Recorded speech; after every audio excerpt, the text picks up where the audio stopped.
and really happy to see you today. How are you doing today? I'm doing all right. How are you doing? I'm doing all right. So, let's see. How long have you been on YouTube? I've been on YouTube for well over 2 years, I would say. I kind of lost track after I took my hiatus about 6 to 8 months ago, but I've been around ever since the Google made the merge to YouTube and subsequently split apart. Gotcha. So, what brought you into this debate community? Well, it's a number of things. I saw an outlet that I could access since I just, for some reason, I'm always around these really, really religious fundamentalists who um, really don't have much to offer as far as, I guess I could say, intellectual conversation. I saw a certain kinship with other skeptics, other humanists that I could try and foster and create these relationships so that when I was in a better situation, I could possibly move near them and start a family that would grow up around people who valued science, culture, and history over superstition and dogma. But that's not to say that I wanted them in an area that was just devoid of all religious convictions, just around people who were able to hold religious convictions but also think critically. Nice. Now, let's see. How long have you been an atheist? Or you just self-describe as an atheist, right? Not an agnostic or anti-theist. No, I've went through several changes, and I say that to try and be the most honest that I can, that I do not see myself as an anti-theist. I do find, I guess, certain function uh, in religion so that I could not hate it completely. I do find that it does placate people most of the time, but I see myself as an agnostic atheist. I don't make a positive claim that I know a God doesn't exist. I just remain fairly neutral on uh, the claim that a God exists until empirical evidence is provided that could support the notion that a God does indeed exist.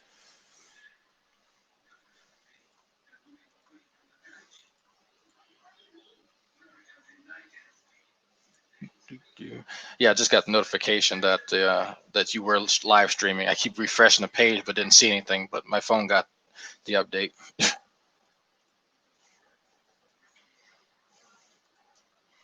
Yeah, there we go.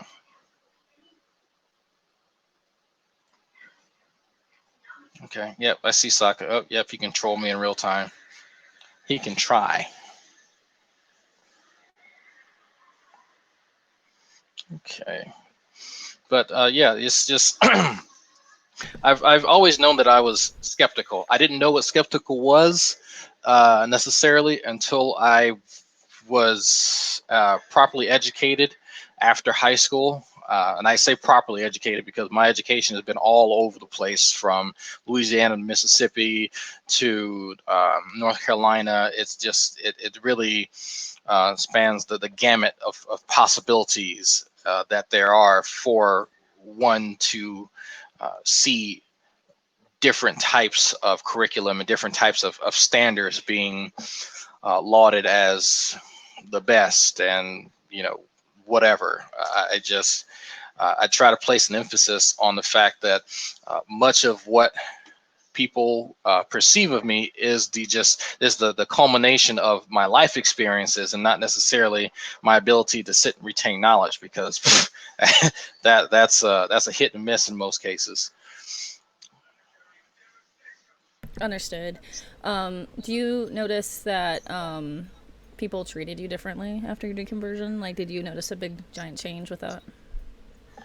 Well, during my initial deconversion, I've pretty much kept to myself. I was in a small town called Natchez in Mississippi, and so I didn't really communicate that well with people there because most if not all of them were the strict evangelical Christian fundamentalists. So I kept my disdain for religion to myself, and just went along with the program. Did not make any waves. Much different than I am now, because I did actually fear being ostracized. I kept it from my family. I kept it from a lot of people, except the people that I would play World of Warcraft or Star Wars Galaxies, online with. I could express it to them, but yeah, I really did not have that support system that I see nowadays. So after I actually started expressing many of these views, much of my family will not deal with me at all because they find my position of an atheist to be disrespectful of what our family represents and what I should be believing instead of following my own type of my own path that's devoid of strict adherence to religious and cultural trends.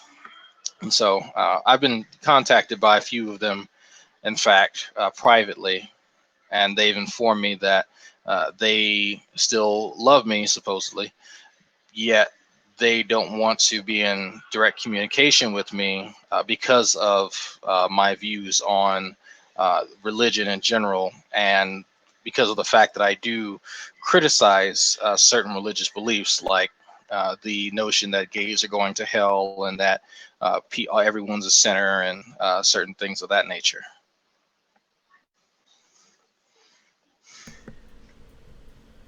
Did you ever go through that conversion experience that a lot of Christians talk about, like where we're like maybe raised in the religion, but we made a decision for Christ or anything like that in your past? No, not really. I was born into the religion, and I'd asked my mother what denomination we were, and she really couldn't give me an answer since she rejected the idea of a denomination. But she did say that we're more closely related to the Methodist side of the house. I can say though that I did have certain experiences that at the time I thought were religious, and so I felt as though God was reaching out to me in certain scenarios, such as when I was probably maybe 6 years old, and I was doing my nightly prayers, and so uh, I would say my instinct was to reinforce this religion any way possible in order for my parents and my family to be proud of me. And in this case, I thought I felt the hand of God, this big, gigantic hand press on my, at the time, very small back. And so I went to go tell my parents, and they were very proud. And they told me some nonsense about, well, God's with you and He's watching and yada yada yada. But as I kind of grew older, I couldn't help shake the feeling that God was being used to kind of placate my intellect and placate some of my legitimate concerns, such as why are certain bad things happening in my life when other people who are supposedly Christian as well, why are they being allowed to express their hatred and vitriol and just overall nastiness towards others and get away with it. And so the excuse that I too often heard was that, God's going to take care of them in the end. So it tied into this American karma scenario that we hear so much about. But I would say around the age of 15 to 16, I really started to break away from my religious beliefs and view religion much more objectively than I had in the past. So you'd say that 15 was the first time you really started to really question religion and criticize it, maybe? I would say that's pretty normal. I think that was the case for me as well. Yeah. I began to question a lot of things. I would say around the age of 8, I did receive what I would consider a revelation about my position in the world compared to everyone else. I randomly, while I was living in Slido, Louisiana, I was walking through the den where we play our video games, and was connected to the kitchen, and all of a sudden I was struck with the thought that there are children who are starving and dying right now while I'm worried about what new game is going to come out, or something very trivial, and so I could not shake that feeling. And at the time, I did not associate that with religious belief, but more so my connection to other human beings, and acknowledging the fact that I am in a first world country and I'm a very small part of this cog that is society. But yeah, around 15 was the time that I started to realize that I was not religious. I just hadn't fully accepted it yet. Sokka mentions Drag's pretty passionate with issues of race as well, and you find this issue in tandem with religion or separate altogether. That's it. That's a complicated issue. I do find that there's quite a bit of intersectionality that comes into the subjects of race and religion, because for me, I find that Christianity has been used too far and too often to placate Black people. And looking through history, it has been there as the proverbial pillar to lift up and free uh, Black people from different types of oppressive systems throughout history. Yet looking at it a bit more objectively, you see that Christianity is also being used to institute said system. So when I do criticize religion, especially from a very esoteric position such as mine, I also incorporate the fact that it has been used and is still being used to oppress Black people and other people of color. You've been also, though, I've seen you on the flip side where you've been pretty kind and dare I say cordial to Christians as well. Is that maybe because you're influenced by some of your Christian family, or do you see value in religion in some aspects? Well, it's not so much my Christian family. I honestly don't like much of them. That's just to tell Oh you the truth. dear. Drag, I, drag. I We're live on air. I know they've heard me say it many times, and I've said it to them that I don't like many of them because I find them to be hypocrites, and I won't hold my tongue and tell them that I find Christians in my life that are better Christians and better people than they are, and the fact that I had the misfortune of being related to some of them is really of little consequence, because I don't gauge someone's worth to me in my life based on how closely related we are. I find that to be very trivial, um, and that's due to something my mother taught me years ago. I find kinship with Christians who can think critically and who can be objective, because I admire their ability to separate themselves from their religion, since I've grown up around people who could not do that and who still will not do that to this day. Now, some of your critics complain that you specifically go after Black Christians and you have a bone to pick with them. Is this true, or do you think that's just something that people assume? It is true to a degree. I do find Black Christians to be very hypocritical, just because I've seen and experienced the hypocrisy firsthand. And so I know many other atheists and skeptics who will kind of shy away from criticizing this hypocrisy because they fear being labeled a racist unfairly. And so I will take up that mantle and do the criticizing. I will do the criticizing for them, uh, and help them form arguments around the behaviors themselves, and not necessarily focus too much on the race so that they don't come off as that. So when issues like, since you did kind of bring up how religion can be used sort of as a, well, I would call it propaganda. I'm not sure what you would call it, but Yeah. propaganda to support a bad idea like slavery. When you talk to people who, I don't really want to name names, that are defending old school slavery in some ways, though they say they are saying that they're not defending the Atlantic slave trade. What do you think about that? Do you think it's damaging? Do you think this is leftover from kind of weird indoctrination that's in our country, or? I think it is. I really can't see it as anything other than them trying their hardest and damnedest to defend their theology in which they hinge their entire life on. I have to expect that. if they profess that this religion is their life and is their sole means of living. I've personally been taught by my own stepfather that, and I'll quote him by saying, slavery, referencing the transatlantic slave trade, was punishment to the Africans for practicing voodoo in the jungle. So it wasn't the first time I had heard something like that from a Christian, but hearing it be repeated over and over again only reaffirms my assertion that many of these people lack the ability to be objective. They lacked the knowledge to discern chattel slavery from forced labor, from indentured servitude, and they will also excuse any horrific act if only to help propagate their religious beliefs.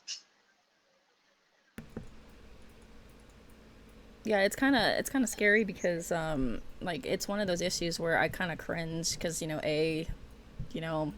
I don't know, it's awkward as a white person because I'm just like I'm not pro slavery, and I've seen the damage that it's done, and it's done generational damage, and at the same time I want to defend the Bible, but and I'm in this rock and the hard place, and the best that I can do and understand is maybe point to Philemon and say that there are ideas in the Bible where slaves are released, and Quakers kind of hooked onto that, during their time when they were helping the Underground Railroad and things like that. But I can't say, honestly, I can't say the majority of Christians really stood up for abolitionist movements. I would say it was actually a small minority, but isn't that often true that like when something is horrific, it seems like it's very few people that actually stand up against the wrongs. No, because it's easier to go along with things and to not be an agitator, and I don't think that that is something that is unique to religion. I even experienced it back when I was a Christian, and I still have memories of this. Is we were taunting a homosexual in our classroom, and I can't for the life of me discern a valid reason that I had to do that other than other so-called Christians were doing so. And so I felt obligated to join in and torment this guy. I still wish that I could go back now and apologize to him and tell him that I was being an absolute bigot and that uh, I felt obligated to, even though that's not an excuse. Um, so it is just, I don't know. It's just a symptom of us being in a society that will encourage others to join in behind whatever banner, no matter right or wrong, in order to help feel validated in a particular behavior. Yeah, it's funny because I'd say I would agree the same thing. Like it's really easy to join in for whatever reason. I mean I've watched this, and I'm probably gonna get flack for saying this, but when I watched, and I hate conspiracy theory. I mean, I might be a religious idiot, quote unquote, but I do hate conspiracy theory. And when I watched Lyrical get nailed by the entire atheist community on YouTube, I actually felt really sorry for her in the sense that I thought it was a little bit overkill. It was like kick her while she's down because we're right and we're right. And I kind of cringed a little bit. And when do you think mockery and ridicule is too much? And I kind of segueing, I guess, a little bit into the idea of us Christians, we kind of like our religion to be respected, or, if you're into conspiracies, which is very frustrating to me because I think it does a lot of harm, but people like their ideas sort of be respected, so to speak. But really, are we obligated to respect each other? And ridicule and mockery can make a point, especially in politics and things like that. But how do you decide what's too much? Have you put some thought into that?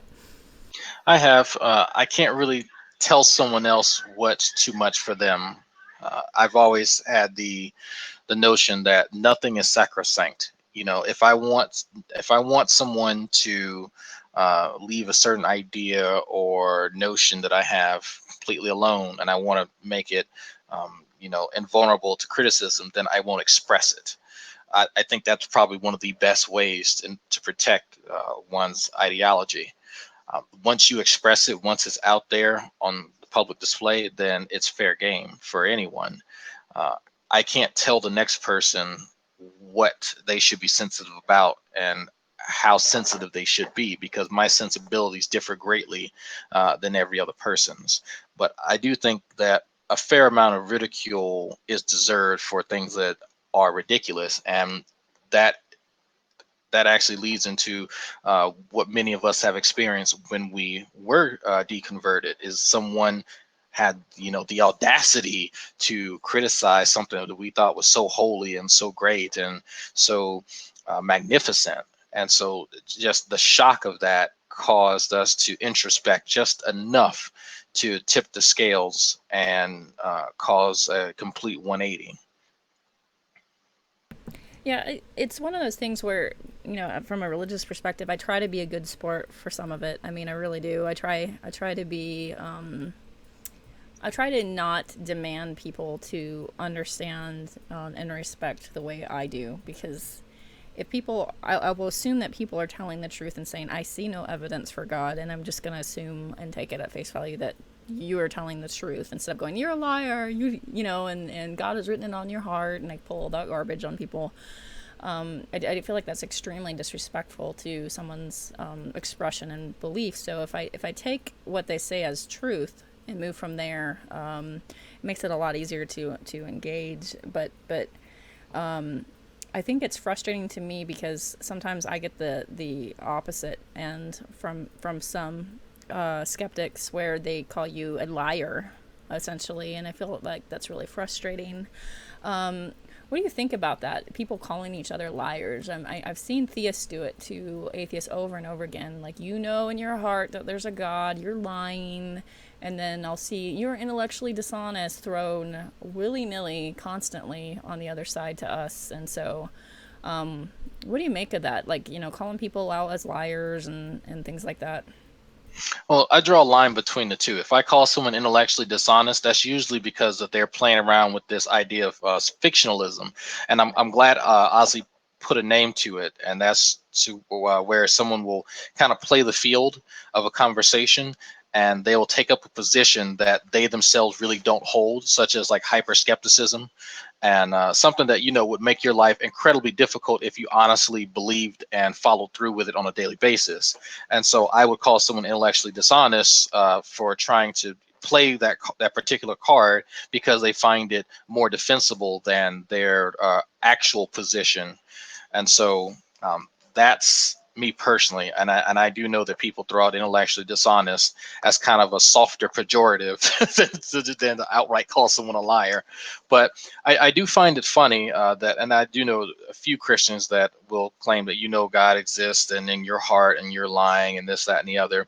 I'm honestly not affected by it because it's usually thrown out when that person has no other argument, and so they use it as a bit of a trump card to try and, I guess, garner some sympathy for their side. Or I'm honestly not sure what goes through the head of people who believe this, because I've been hearing that for the last few years, yet they've offered nothing to prove that they have some psychic ability that's just been laid dormant their entire lives, but is for some reason unleashed upon Google Plus, and that they're going to cause me to instantly introspect and acknowledge, yes, I've been sitting here lying to myself for years and years and years, and I went through this whole deconversion process for nothing because I am just have that strong of a cognitive dissonance, and I'm doing exactly what you claim that I'm doing. And I really don't see the point of that. But I do think that it's not necessarily for the person that is being that is being called um, dishonest for not acknowledging God.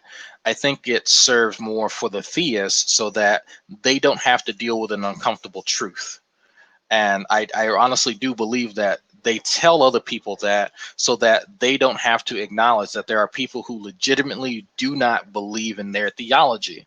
Because if they acknowledge that, then they have to question their theology and why their arguments that they hold to don't work on someone else.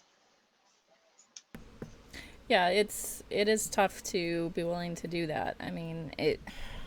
We value faith, right? So we put faith on this virtue, and I think that's one thing I've noticed, that I find that faith is kind of a very frustrating word for many of the skeptics that I've met. And I joke and say it's a dirty word or whatever, but that it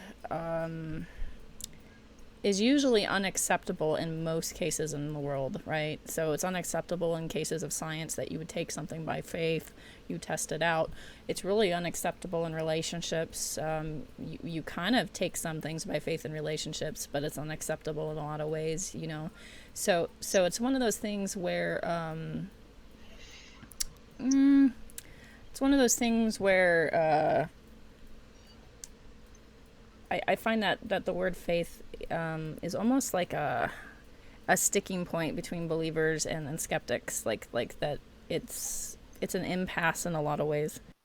It is. And when I first came to YouTube and I started doing these discussions, I was approached. I'll say approached. I was uh, I guess questioned and probed as to what I had faith in, and I at the time didn't know that there are multiple definitions for faith, and that the faith it was an equivocation fallacy at the end of the day, because the faith that's being referenced by a believer is a strict theological faith that they have in a deity, yet they were using it in the context of a more practical faith that you can have in someone who has demonstrated their abilities to you, or someone that you have garnered some type of strong relationship with, that you know exists and you can tangibly prove that they do. And so it was to my disadvantage that I did not know logical fallacies as well as I do now, and I did not know that the words that are being used in that frame of reference were not the same. Yeah, I think that, you know, a lot of us aren't really taught these critical thinking ideas unless you go to college maybe and take a course on, I would guess, critical thinking, or take a course on philosophy or something like that. Then suddenly you might be, you know, suddenly confronted with these kind of ideas. But I mean, I consume a lot of literature, absolutely, but I am now catching up on like hardline philosophy, and some of it is familiar to me because it's in literature and it's in film and stuff like that. And so it's like there's pop culture versions of some of these ideas out there, and they go, oh, that's familiar. But to be honest, a lot of us are not. We aren't really equipped to think in those ways, and it takes some training. And I do think you can still be a believer and think in those ways, but it takes some training and adaptation, and I don't know. It honestly, some personalities are actually better at it than others too, and so I don't know. I look at a lot of factors. Well, a lot of that has to be fostered. What I when I'm not on Google Hangouts and stuff like that, I'll usually watch documentaries and different types of films on other people in history. Most recent, I'd say that I watched a documentary on Stephen Hawking and how he grew up with his family. Since I'm big on culture and child rearing, since I have a young child of my own who is just off camera playing with Transformers, I learn from other cultures and see how I can try and um, place that into practice for my own family, because I think that there's something that we all can kind of learn from one another. And one of the really interesting things that Stephen Hawking said is that his family was atypical in that their dinner conversations revolved around politics, religion, sociology, economics, all kinds of topics that you really wouldn't talk about. These taboo topics that people reserve for just close friends and maybe relatives on a boring day when everyone won't try to kill each other.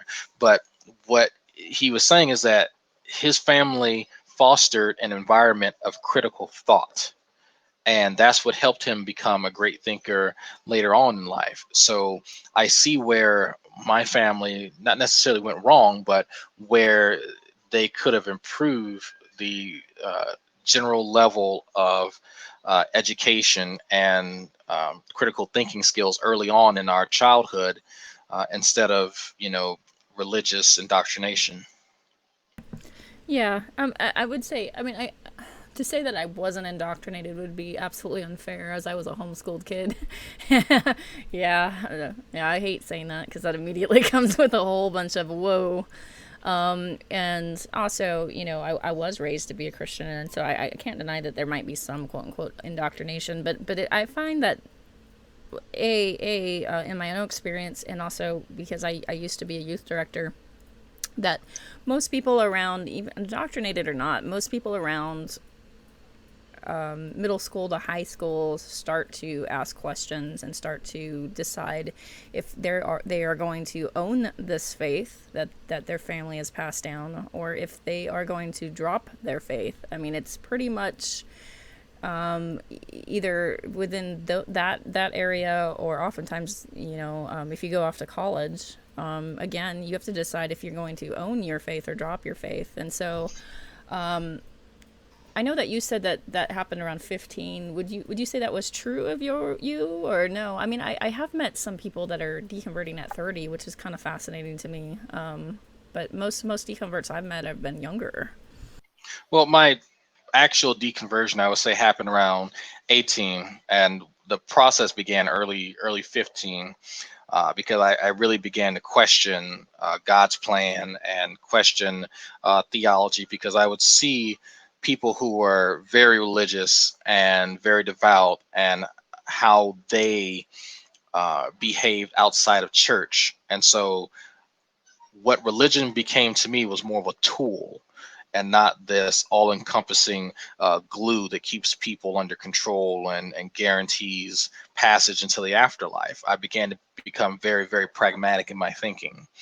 And so around 18, I understood that I did not have a choice in what religious beliefs I held. I was told that. And that, came uh, at my amazement. Sorry, Bunto's comments are distracting me.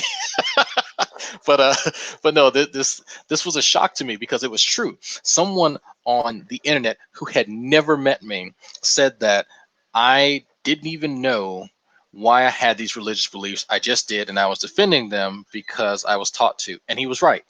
I wish I could find this dude and thank him, because he was absolutely right. I hadn't realized that up until that point, and I was almost 20 something years old, and I was ashamed. That shame stretched back for almost 2 decades of me being not an autonomous human being who made decisions, but a drone to simply perpetuate more religious ideologies, and to be placated anytime I had an issue or a complaint, or some misgivings about this direction that I was supposedly going in. And so this all culminated around, I say, the age of 18, right after I graduated from high school, and I began going to the local community college. So I really attribute my deconversion and my thinking to having access to higher education, and to people questioning my beliefs, and me being able to introspect just enough to show that I am much more pragmatic than I gave myself credit for, and that my type of mind isn't one who is satisfied by simple dogmas and superstition. Yeah, gotcha. So, let's see. Let's fast forward a little bit. So, how old were you when you joined the army? And before everybody freaks out, I did ask Drag ahead of time if I could ask him about his military experience. So, how old were Yeah, you when you joined the army? I want to say I was 23 years old, because yeah, I was in MEPS right after I was married, and I was married around the 24th of September. So I want to say I was 23 years old when I first joined the military. Gotcha. What was your influence in just choosing that? Well, most of my family, a large portion of my family, has done some military service, from anywhere from 4 years to 16 years, and so it was just kind of a calling. I knew that I really wasn't doing much with my life because I had just dropped out of college. I had done 2 years of, or excuse me, a year and a half of community college and about a year of a 4-year university, and they raised the tuition. And being an out-of-state student because of Hurricane Katrina, I could no longer afford what I was doing. I was just putting myself more and more into debt. And so I said, you know what? I need to spend some time and figure out what I want to do in life. And at the time, I was, I think, a psychology major with lots and lots of uncertainty. I was just going to school simply because my parents convinced me to not join the army straight out of high school and go to college instead, yet didn't provide very much for me to do that other than a place to stay. So I was living with my then fiance while she was pregnant, and I said, you know what, I'm not going to put my son through the same things that I went through. I got tired of working two jobs, trying to go to school and trying to make something of myself and not getting anywhere. So I'm going to challenge myself and do something that very few people do, and answer this yearning that I had inside of me to challenge myself, which was join the army and eventually became a combat medic. Combat medic. Yeah, in the army, which I think if I remember right, your numbers for survival are kind of sketch in the army if you're a combat medic. Isn't it Well, something yeah, kind of scary? yeah, I mean, if you can look up survival rates to people like scouts and whatnot, but there is somewhat of a, I guess you could call it a kill list. If you are of like Al Qaeda, certain countries that we're supposedly allied with will give money to some of these terrorist organizations based on who they kill. If you kill a commander, he's at the top of the list. Commander is of course the one who gives everybody else orders, and so he's at the top of the list. Next is the medic. If you take away their medical contingent, then that severely reduces everyone's chance of survival. That's why you'll see a lot of platoons just go into despair if their medic dies, because they know their chances of living are severely diminished. And this was made very clear to us. We were actually sat down and told to look to our left and look to our right. The guy to our left is probably going to die within the next 5 years, so get used to it. And so that's kind of one of the scenarios in which they desensitize you and take away a lot of the fear that you may have while you are serving in that capacity. And that was before my actual medic training in San Antonio, Texas. So you and I've conversed a lot about the effects of sort of the military indoctrination on you, and one of the things I think that we talked about was desensitizing you to certain things, and how does that affect your values as a humanist? Do you think that that makes you more, I don't know, less likely to be motivated by emotion and more about choice and facts, or do you find that it impedes you in any way? Well, I find that I am not as empathetic towards scenarios and pictures as other people are, such as I think his name was Trey Jadlow. He was sharing pictures of what he thought was chopped up baby fetuses or something like that. Something like that doesn't draw much of an effect for me. All it's going to do is make me hungry for Chinese food. Oh my So goodness. I mean, that in all honesty, that it doesn't bother me. I mean, the kid on the beach, the 3-year-old Syrian kid, I know that's sad, but I don't derive a negative feeling from it. I know it one should be there, but it's just whatever. And that was due to being shown horrific pictures every day, and some of the videos where I believe it's a video called Lessons Learned, and we see our predecessors, medics from the Gulf War and from the Korean War. I can't remember. I want to say it was from the first Iraq War, and was from the position of a sniper inside of a mall, and he shot one of the infantrymen in the foot, so that the medic had to come rescue him. And so he shot the medic that came to rescue him and killed him in one hit. Another medic came a few minutes afterwards. He shot and killed him. And so this man had 3 dead medics from one, crippled infantryman. And eventually he was found and killed. But that was a training lesson that we then used to create an entire curriculum on how to do emergency medicine. But throughout that, you have to acknowledge that you just saw people who have been killed simply now to serve as an example of what not to do. That's what their life culminated to, and that's what they're being used for now. And so you have to then wonder, well, will that be you on that next tape? Will you be then used as an example of what not to do and how not to survive?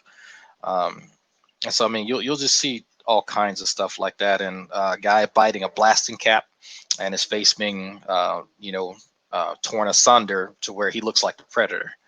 And this is something that they have to do every day to uh, eat away at little bits and pieces of your humanity, so that you enjoy the sight of gore and blood, and that you don't retch if you see someone who has been completely ripped apart.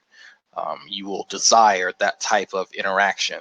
And so as a humanist, I'm at odds with not feeling very much sympathy towards other people. But I understand from a practical point of view that if we're going to live in a society, then we have to find some type of cohesion, whether we feel empathy for one another or not. Bunto asked, "Do you consider yourself a hero?" Oh, by no means do I consider myself a hero. I spent almost all my time in a training base, training other soldiers to go to war. So I did very little things that were valiant during that time.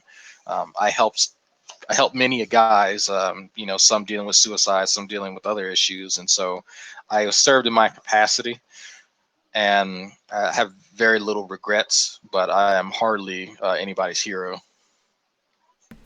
What do you make of these phrases like "there's no atheists in foxholes" and stuff like that? Well, I find it funny because there are quite a few. If you talk to a lot of service members, especially infantrymen, you'll find that some of the most devout ones are very skeptical of their faith. Many of them will go into battle and see their friends die next to them, and really start to question God's intended plan or supposed plan for them. There are lots of atheists in the military, and many of them don't even realize it. Just talking to so many of them, I found that there was a kinship beyond the uniform. There are so many, so many, at least at the skeptical level, they are at least skeptics, and I probably say uh, a, a third of them are actually atheists, but just serve functionally as Christians. Yeah, I think I told you about the story of I have a friend who joined the army as a Catholic and left as an atheist because of his experiences, his horrific experiences. And one was picking up his buddy's body parts who was blown to bits, and it was awful and horrific, and kind of the stuff that you're describing. And he's telling me this crying, and I kind of whoa. Yeah, I'm not sure what happened. You still hear me? Yeah. Yeah, that was weird. I think I got Yeah. kicked out. Yeah, completely. Interesting. Yeah, so I'm kind of blank right now. I think I'm still streaming, but Yeah, anyway, yeah, I'll fix it in a minute. Anyway, the he ended up going in as a Catholic, coming out as an atheist, and so I don't know if there's no atheists in foxholes, but it seems like that there's some atheists that come out of it. yeah. I would say there's quite a few atheists that will be spawned from serving, because they never had to challenge their religious beliefs in a battlefield situation. And people who are in the United States and first world country get to sit back and talk about persecution when they don't have someone at their neck, like in Nigeria, and someone who wants to legitimately kill them because they're Christian. The worst here is that someone will tell you as a Christian that you can't discriminate against someone, and that's the most horrible thing in the world. I find a lot of Christians that will say that on Google Tubes, and can't help but to laugh at them because they don't know what sacrifice is. They don't know what pain is. They don't know what true fear is because they've never had to face it. And so they've been taught to expect this persecution and this fear while not acknowledging their place in society and place in this first world nation of all nations that they could have been born into. Yeah, I agree with that. That there's holy crud. Every time I go to you, it gets all freaked out. So hang on. Anyway, I'll fix that in a minute. It's so distracting.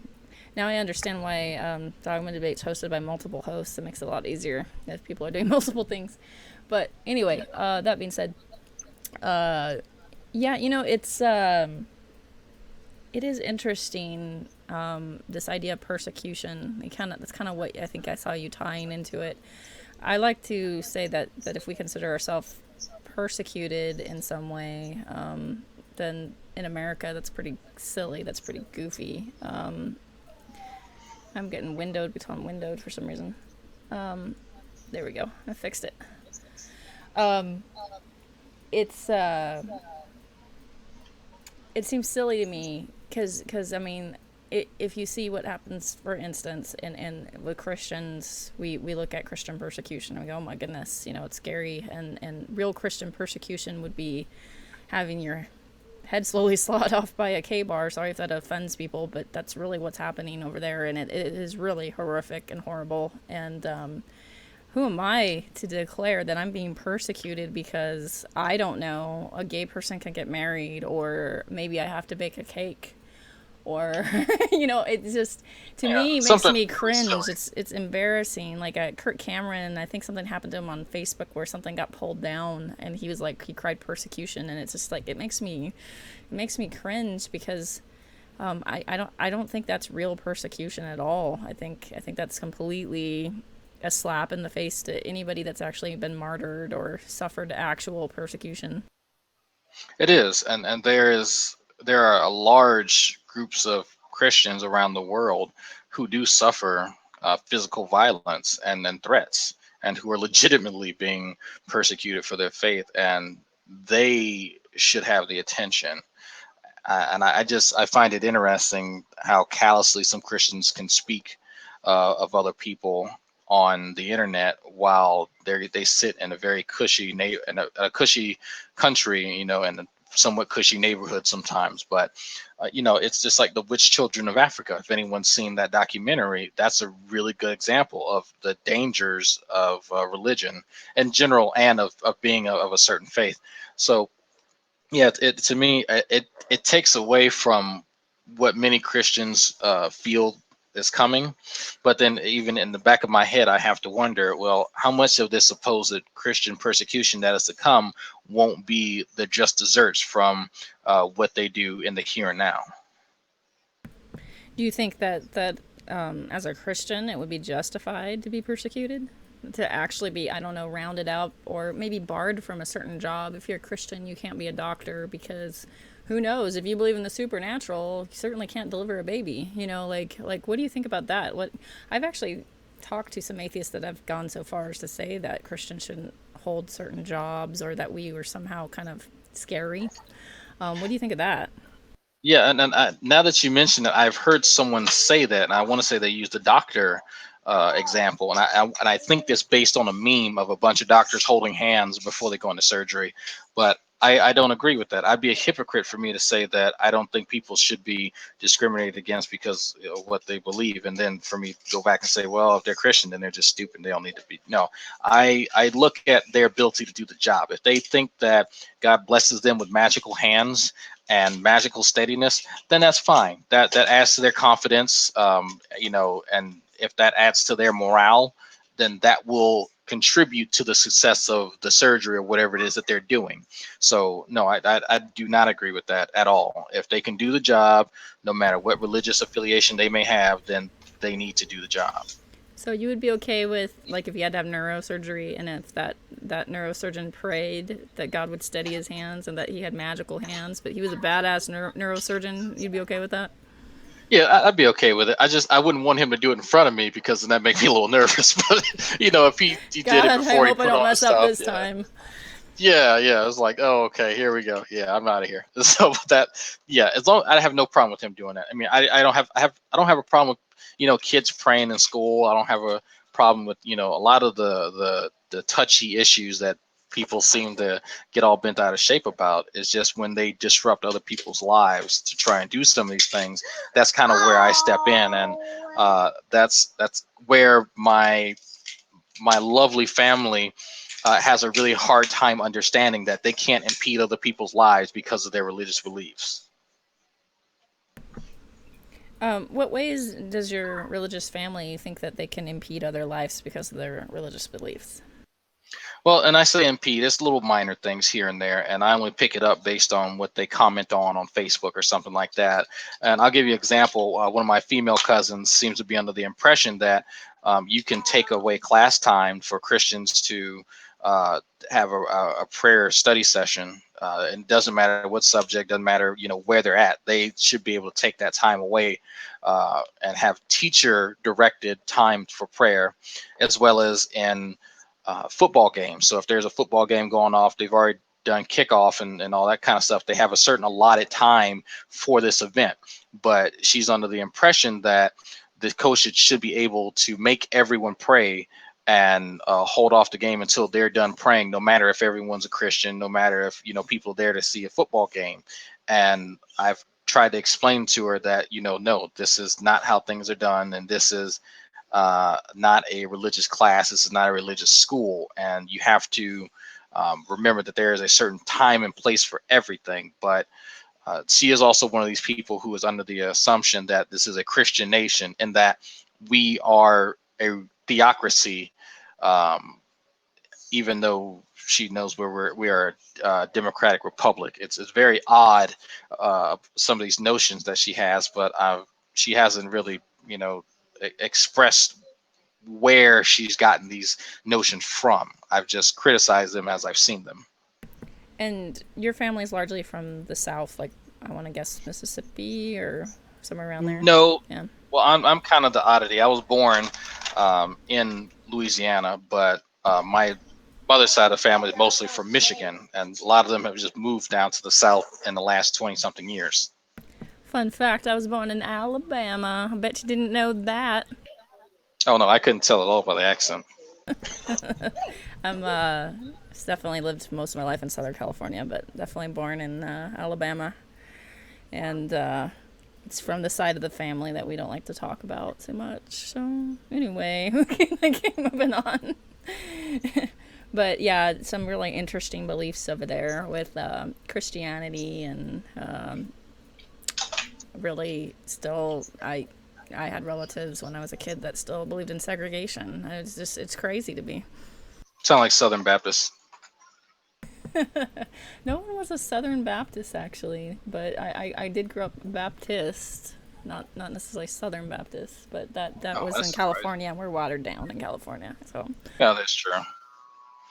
No, yeah, it's more of an interesting dynamic over in California. I'm not sure. It just might be due to all the smugness. I encountered the smug demon while I was there quite a few times. we are a little smug.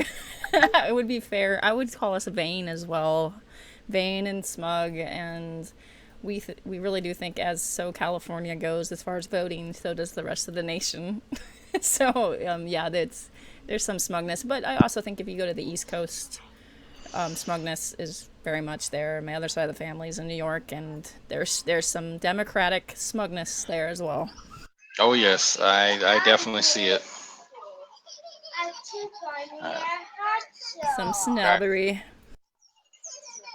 Yeah, I mean, I don't think it's just unique to one area. This that Maryland has a interesting bit of smugness here, but it's I could spend a whole day talking about that. That's why I don't particularly like this area too much.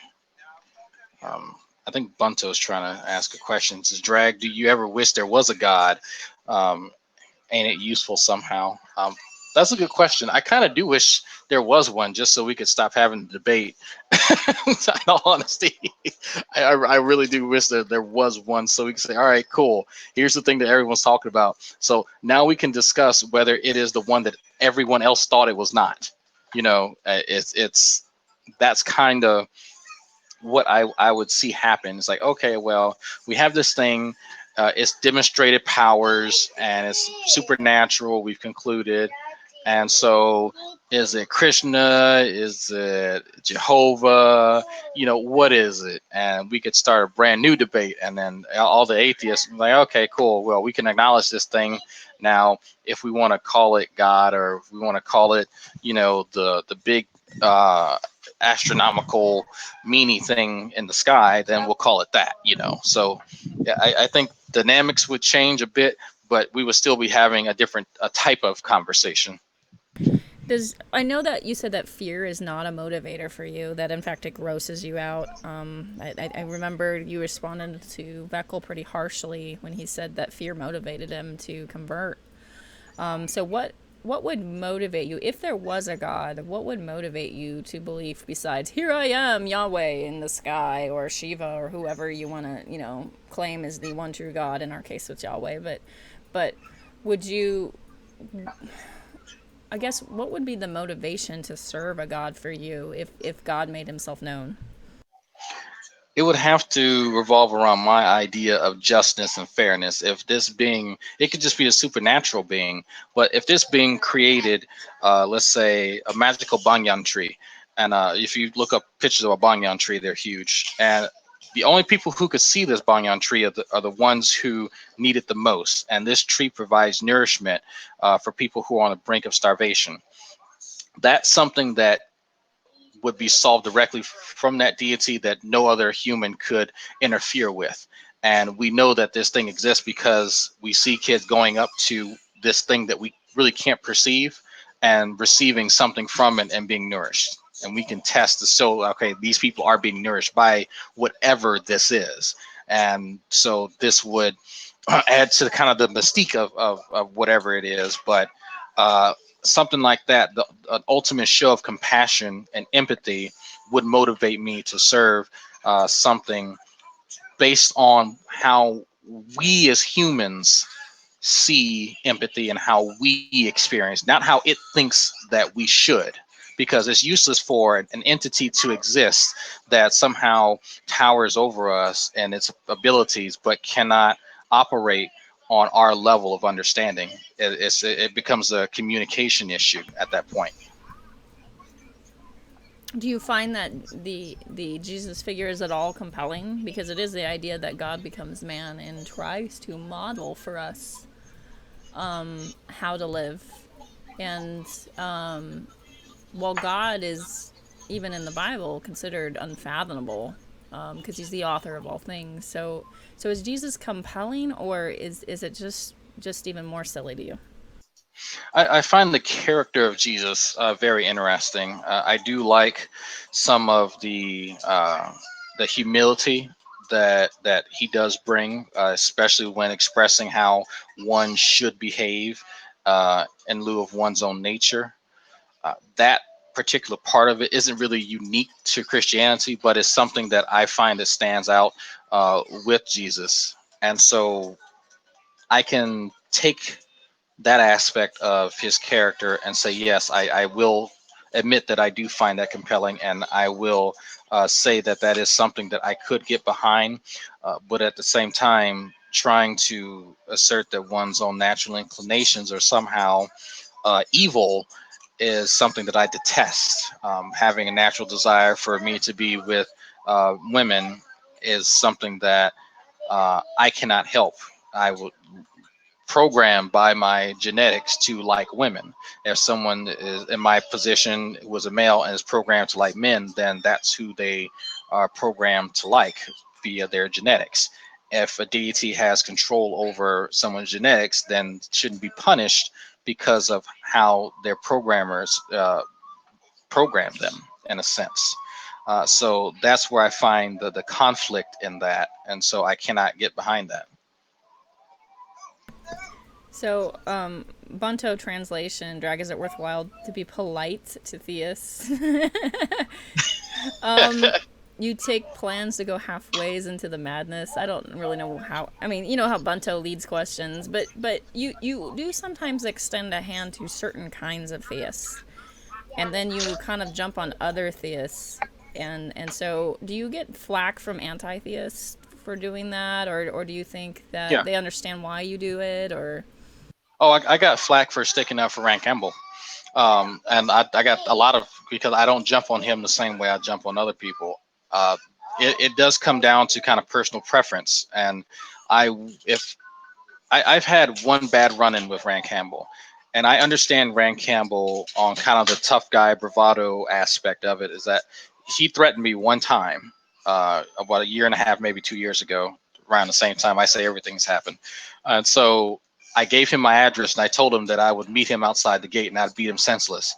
After that, me and him have never had a problem, and that's something he respects people who stand up to him, and guys and girls who can meet him on his level.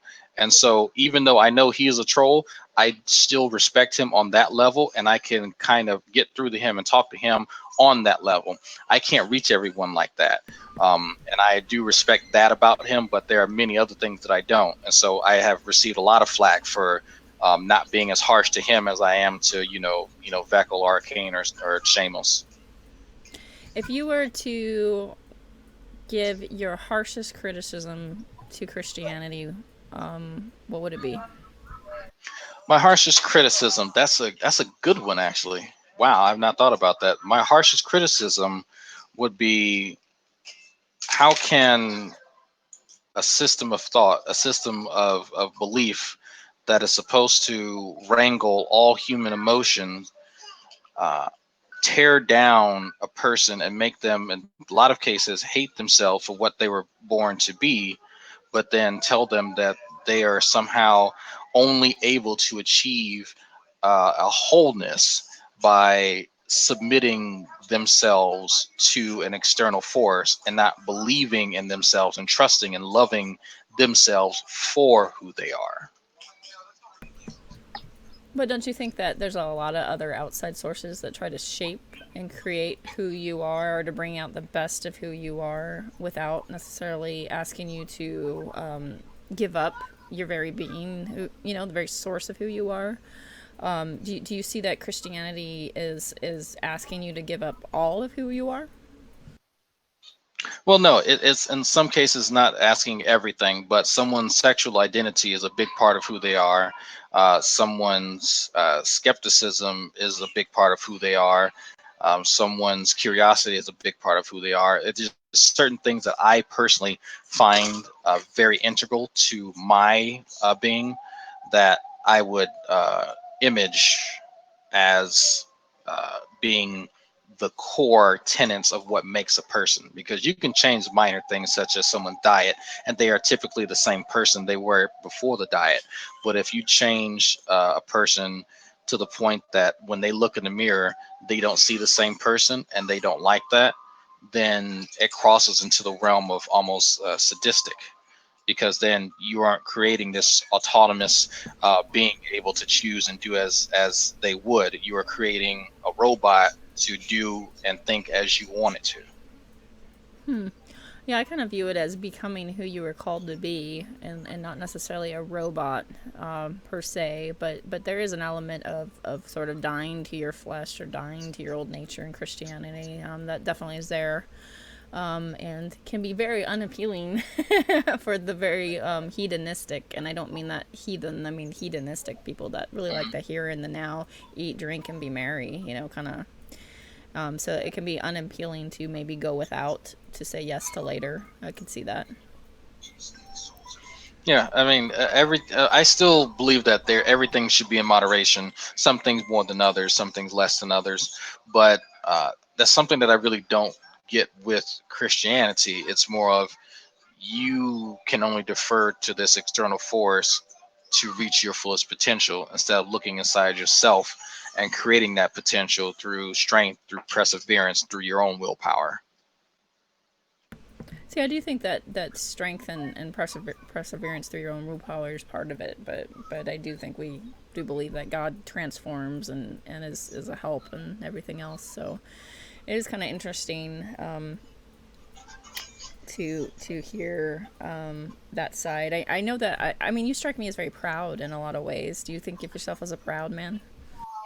I do because I spent a long time hating myself, looking in the mirror, hating what I saw. I spent a lot of time, especially in my youth, contemplating suicide. I spent a lot of time trying to stave off what I know now as depression. And so, only going to school to having these negative thoughts reinforced every day didn't help to the situation. Having a negative self image through most of my adolescence, I found a certain point where I gave up and did not know whether my own life was worth living. So from there, I turned around and said, you know what, I'm not going to end my life because I've been dealt a shitty hand. I'm going to dedicate myself to something and make my life worth living instead of living just at the seat of my own pants. And so that's where I get my motivation now to be a great scientist, to be a great father, to be a great husband, and to be proud of who I am instead of being ashamed for who people saw me as. Now, do you still struggle with depression, or is that something that you think you've pretty much kicked? Well, I've gotten therapy for it now, so I don't struggle with it, not as nearly as much. There's still hints of it here and there, but it doesn't affect me like it once did. Did you have like a, without getting into detail because I don't really necessarily want you to if you don't want to, but were you affected by a traumatic experience? Do you think it was chemistry? Do you think it is you know, our society and how you're treated? Do you think it's you know, religion? What do you think the factors were to cause this depression or this low self worth? Well, a lot of it was just constant bullying that played a big role into it. And then people, I say people, teenagers and stuff, kids at school, telling me that I am worthless and that they really didn't see the worth of having someone around who could barely articulate himself, since I was at the time fresh from Louisiana and unable to comprehend a lot of what goes on in the hustle and bustle of a place like North Carolina. And so uh, going to school was such an arduous task for me that I spent a lot of nights just crying myself to sleep, wishing that I was dead.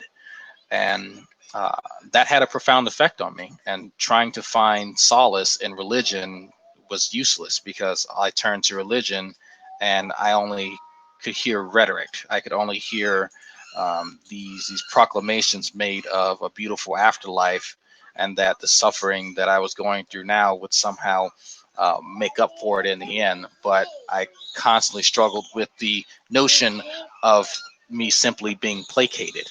And I look back now and I was right. I was being placated.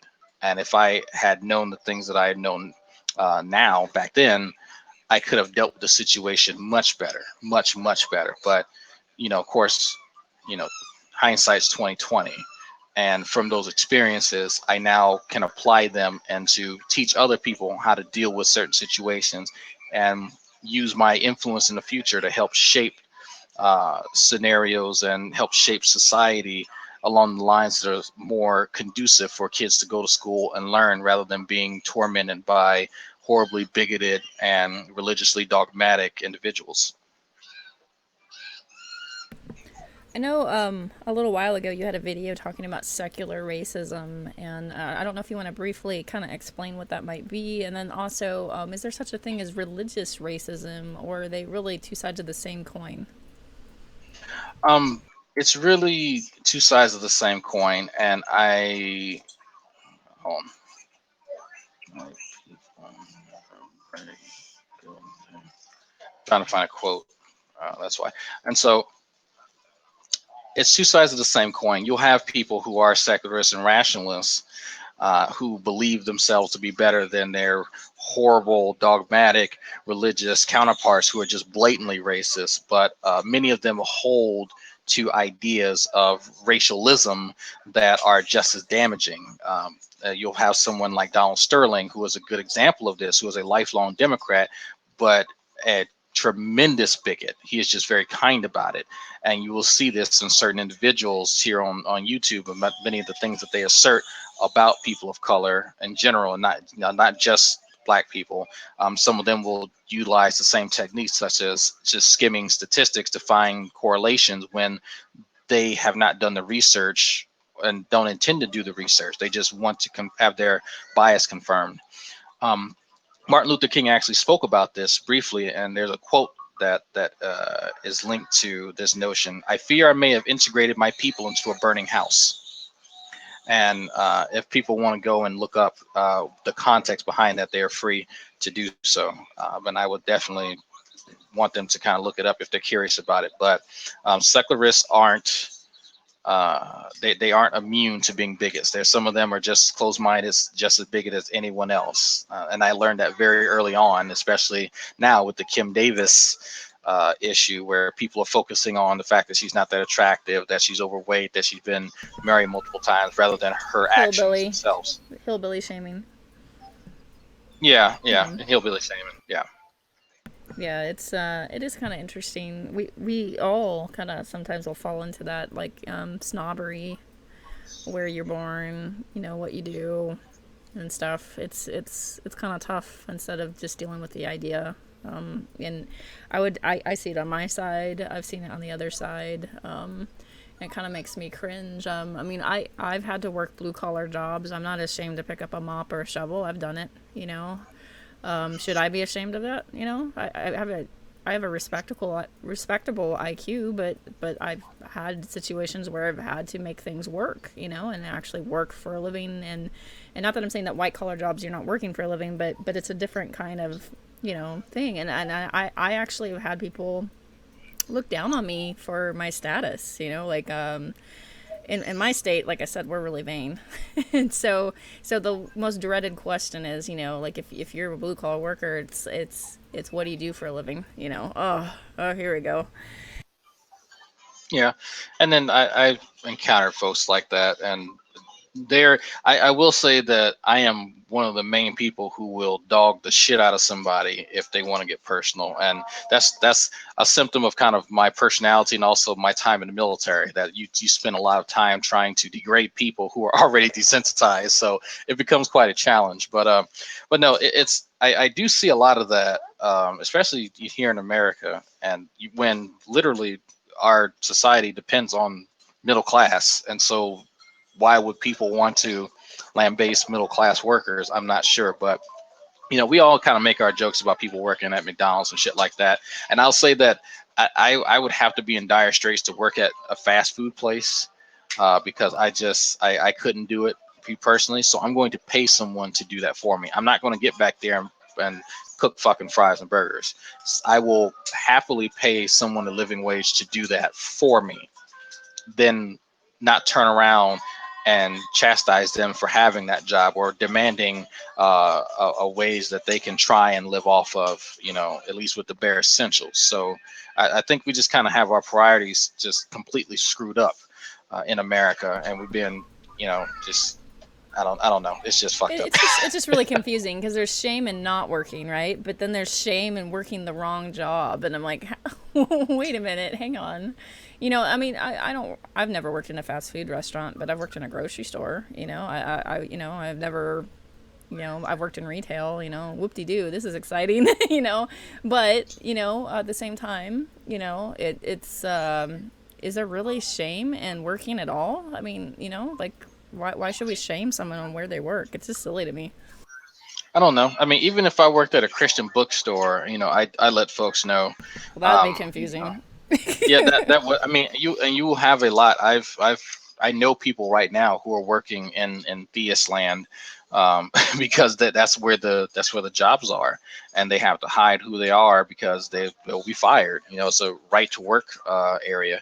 So no, it is. If you are doing a job and you are making money and you're providing for yourself and for your family, you do what you have to do. It's really, it comes down to what you can do with the cards that you are dealt.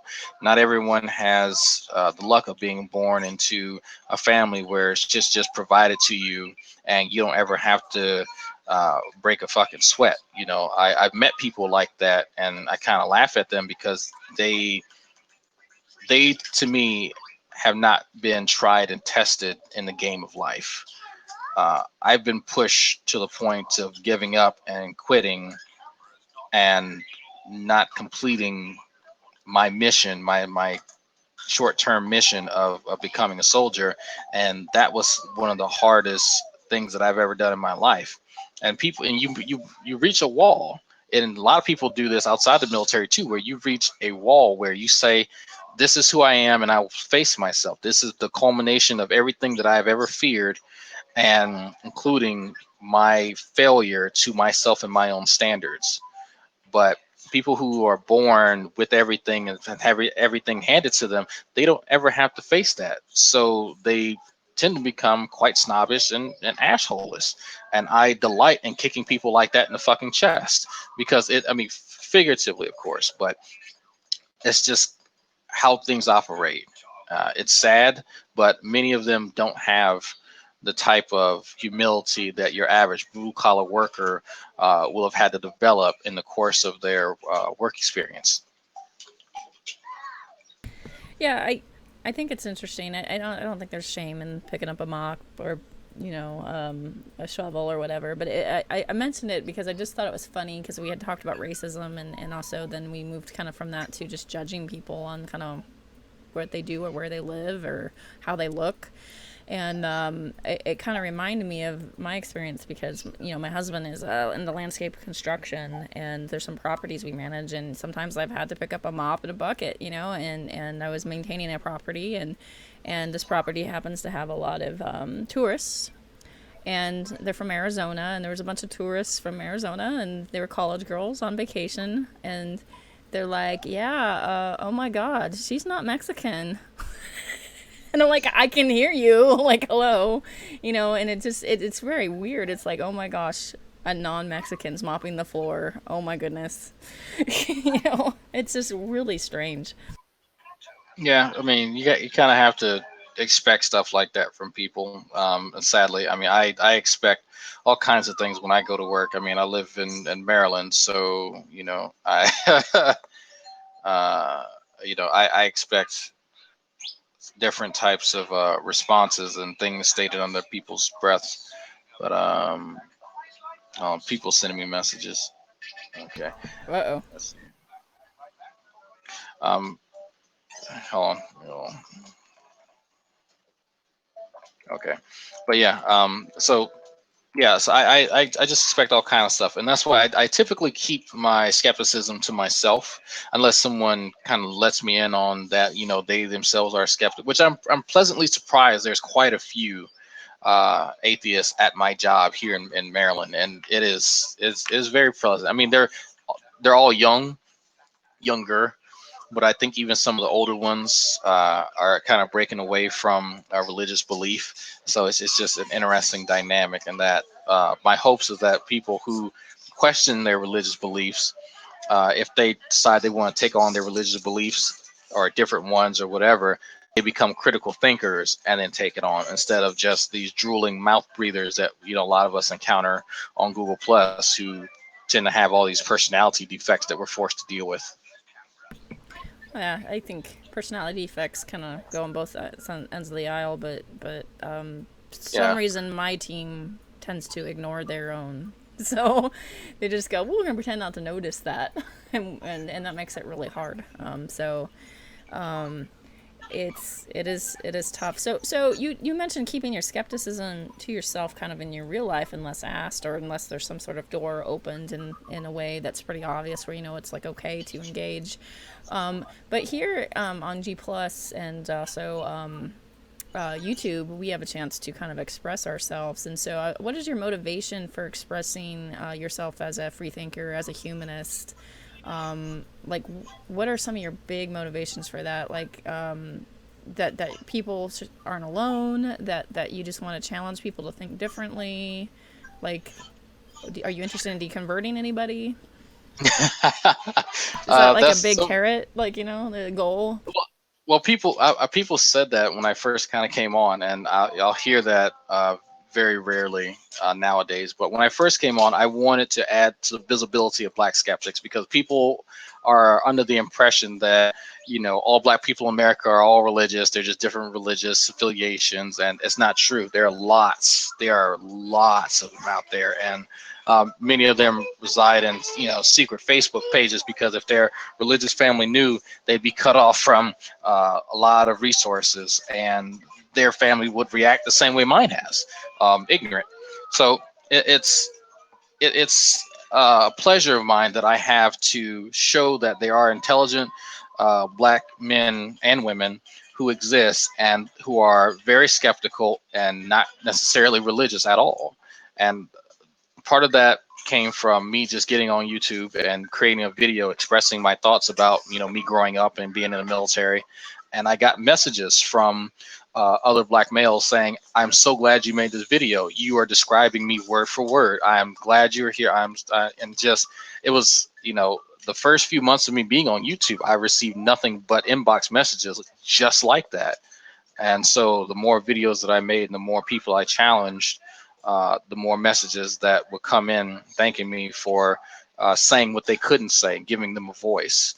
And so I'm by no means anyone's herald or anyone's paragon for skepticism and Black intellect, but I see myself as serving a function of expressing myself because I can't have these fucking conversations with people around here, or I can't have these conversations with my family. Yeah, But people flip I out when you're related to them. I mean, they do. yeah, It's tough. yeah. I mean, I think some of them are even ashamed that I have the temerity to challenge the family beliefs and shit. So, but yeah, I do feel like people are edified by some of the things that I'm saying. Maybe when it comes to science, but not necessarily when I'm criticizing people for their personality defects. Yeah, it is tough. I mean, I have a sister who's like, you know what? I think the last holiday we were at, she looked at me and my brother, because I have two brothers, and one is overseas, the other one's here.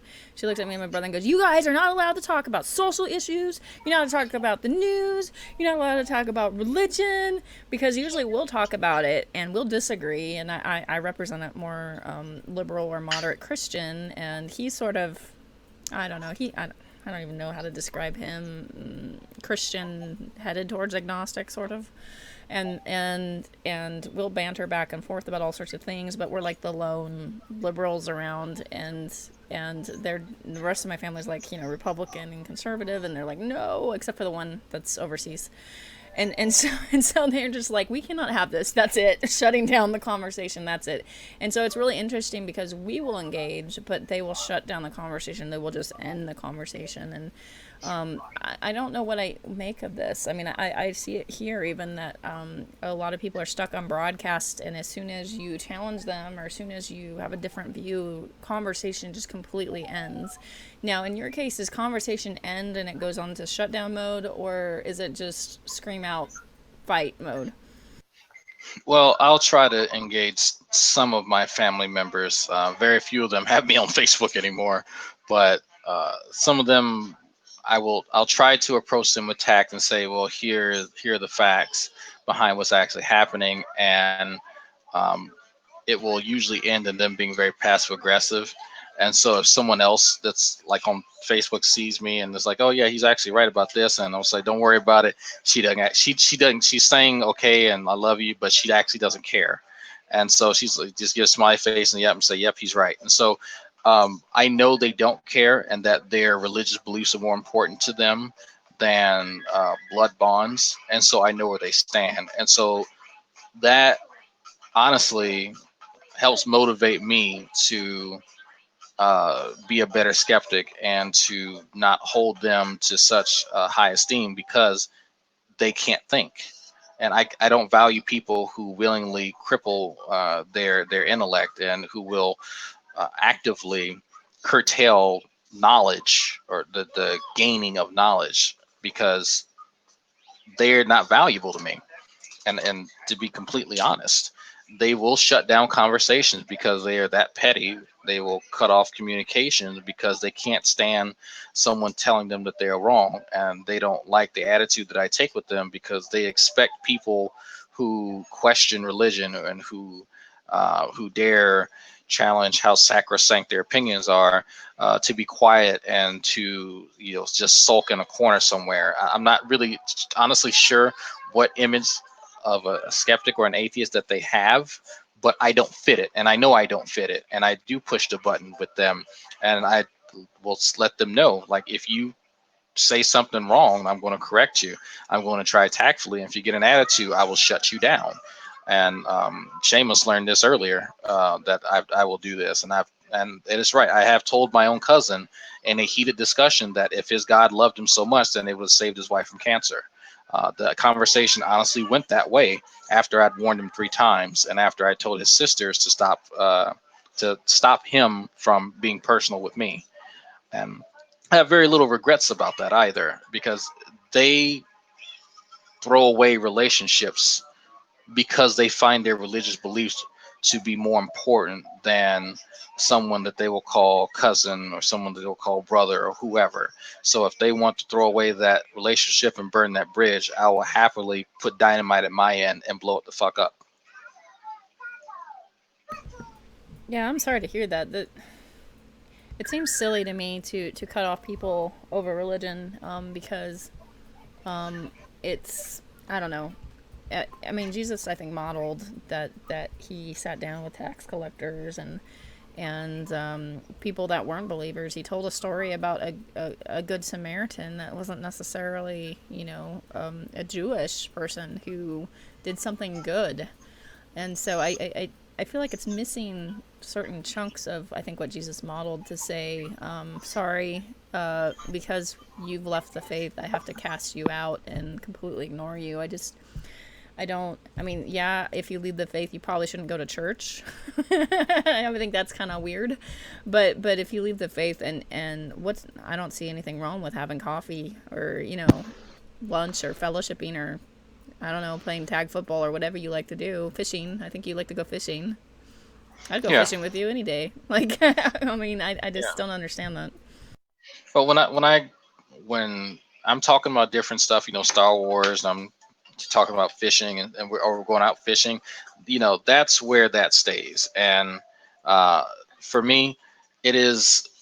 I am a big, right time, right place type of person. So if we're fishing, we're going to talk about fishing stuff. We may talk about, little political stuff here and there, but if it starts getting like too heated or too in depth, then I'll try and change the subject, because it does get cumbersome after a while. It get tiresome from people uh, being really, just really uptight about their positions on certain things. So, yeah, yes, that's daddy. So, people can have their opinions about stuff, and I can have my opinions about, no God existing, but I am not going to let that ruin my experience that I'm having in the here and the now.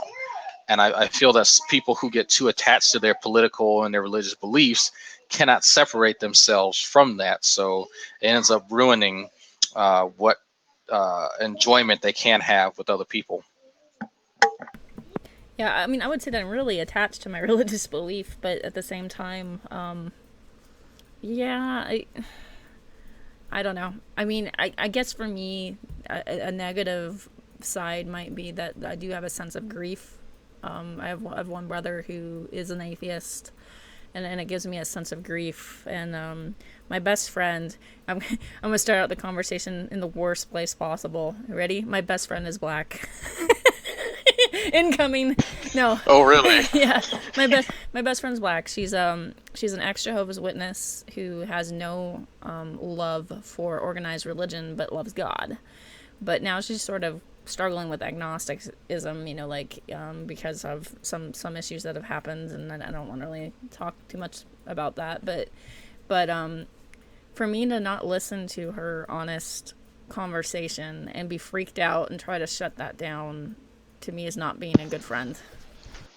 Yeah, and that's why a lot of people are afraid to come to their church about pregnancies, about them getting an STI, or them doing something really bad, being an alcoholic, because they fear this judgment and then rhetoric being thrown at them, and all this righteous retribution, because they've seen it happen to other people, and they know it's going to happen to them.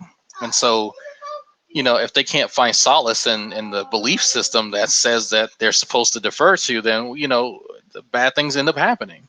And it's sad when Christians can't live up to their own standards, but yet they want to try and propagate these beliefs. I find it hilarious, especially here on Google Tubes, where people who claim to be Christian can't even be humble or practice humility. They will never, ever in a million, bazillion, gajillion years convince me that they are a Christian or to become one when they haven't even tried to be one themselves. Yeah, which kind of goes to another question. I'm going to scream segue. You know, talking about Christians who aren't, they don't seem to look a lot like their Christ, as Gandhi, says, his criticism. So, I asked you about the harshest criticism you have against Christianity. Is there any kudos that you could give to some Christians or some forms of Christianity, or do you think they're all damaging? I think there are some Christians who honestly try and live their values. There are certain Christian groups that are around here who will actively go feed the poor, and when it gets time for the code blue, the deep freeze that happens every year, they will go and they will find homeless to help provide shelter to, and to help provide blankets and food and all that kind of stuff. There are some really good Christian groups out there who will ask for money and who will use that money for good ends and not just to help buy Pastor Creflo Dollar a new jet. You know, and so I will say that organized religion has some merits, but I view that on a case by case basis, and uh, I view them as people who are Christians, not just Christians doing things, because I don't think that'd be fair for me to just say, well, these are Christians doing good things, or Christians doing good things, but then have Christians who don't, who want to, I guess, take part in that praise, but don't want to be a part of the criticism when they screw up. Gotcha. That is tough too. That's a tough thing for me to balance. Is like how far do I take a criticism? It's like I'm a Protestant. I'm not part of the Catholic Church, but I would say that it would be a sin to not acknowledge that people didn't do inquisitions and crusades in the name of God. And now I don't necessarily think that that's God ordained, but I do think that God was using an excuse. I would at least tip my hand to that. Or people that try. There were people that said, I think I watched 12 Years a Slave. If you want the visual picture of how horrendous it is to back up slavery with the Bible, it just made me just feel nauseous, where they're lashing the slave and quoting scripture at the same time, and you're just like, oh my goodness, it just makes you want to vomit. And so, yeah, I don't want to be included with those guys. At the same time, to acknowledge that it didn't happen would also be a sin, right? So, I'm not really sure how much responsibility I can take for priests that touch children, or people that have used the Bible as an excuse for slavery, except to say that I don't think that models Christ. It doesn't necessarily mean that they're not Christian, but it seems like they're definitely not living up to the model that Christ showed us. So I don't know. That's usually not good enough for a lot of people. They want me to condemn my religion, and I can't. I won't. But I can condemn behavior and not be silent when something seems like it's in direct opposition of what Christ modeled, or extremely harmful to society. I think we could call that out as we see it. But I don't know. What would you imagine Christians who are of a more rational nature, and maybe even more, geared into charity and stuff like that, what would you imagine how we should best respond to these kind of criticisms? Well, the response that I look for is that I would like Christians to acknowledge that their book has been used for nefarious purposes. That's really all I can ask for. Even as a soldier, I have been called a baby killer when my job was the exact opposite of killing a baby. I was in the medical field to save people and even enemies. So I still had to respond to that and acknowledge that there are some soldiers who do not live up to the Army standards. There are some soldiers who are just shitbags. I can't deny them their status as a soldier because it makes me look bad. And I find that to be dishonest when I hear Christians do that. Oh, well, they're not real Christian because they weren't doing this. Well, every time you screw up as a Christian, then you're not a Christian. So do you gain Christianity when your Christian meter fills back up when you go to sleep at night? You know, or like I laugh when I hear that because it stinks of dishonesty to me. An honest Christian to me would say, people have used religion, any religion, including Christianity, to do horrible things. I don't think that's I don't think that's a point of contention. I don't think that they were right when they did that, whatever it is, and they were wrong for it. Period. Uh, this religion is not infallible. It's not perfect, but you know we're trying to serve a perfect deity and the best way possible. But through that, you're going to see marks and mars in our image because there are people who just get led astray. I mean, I'm pretty sure it's in the Bible. So to me, that would be more of an honest position for a Christian to take and to say, yes, I will take responsibility for these instances, but I will not. It's not a reflection on me. It's a reflection of people in the past who have used something that I believe in for nefarious purposes.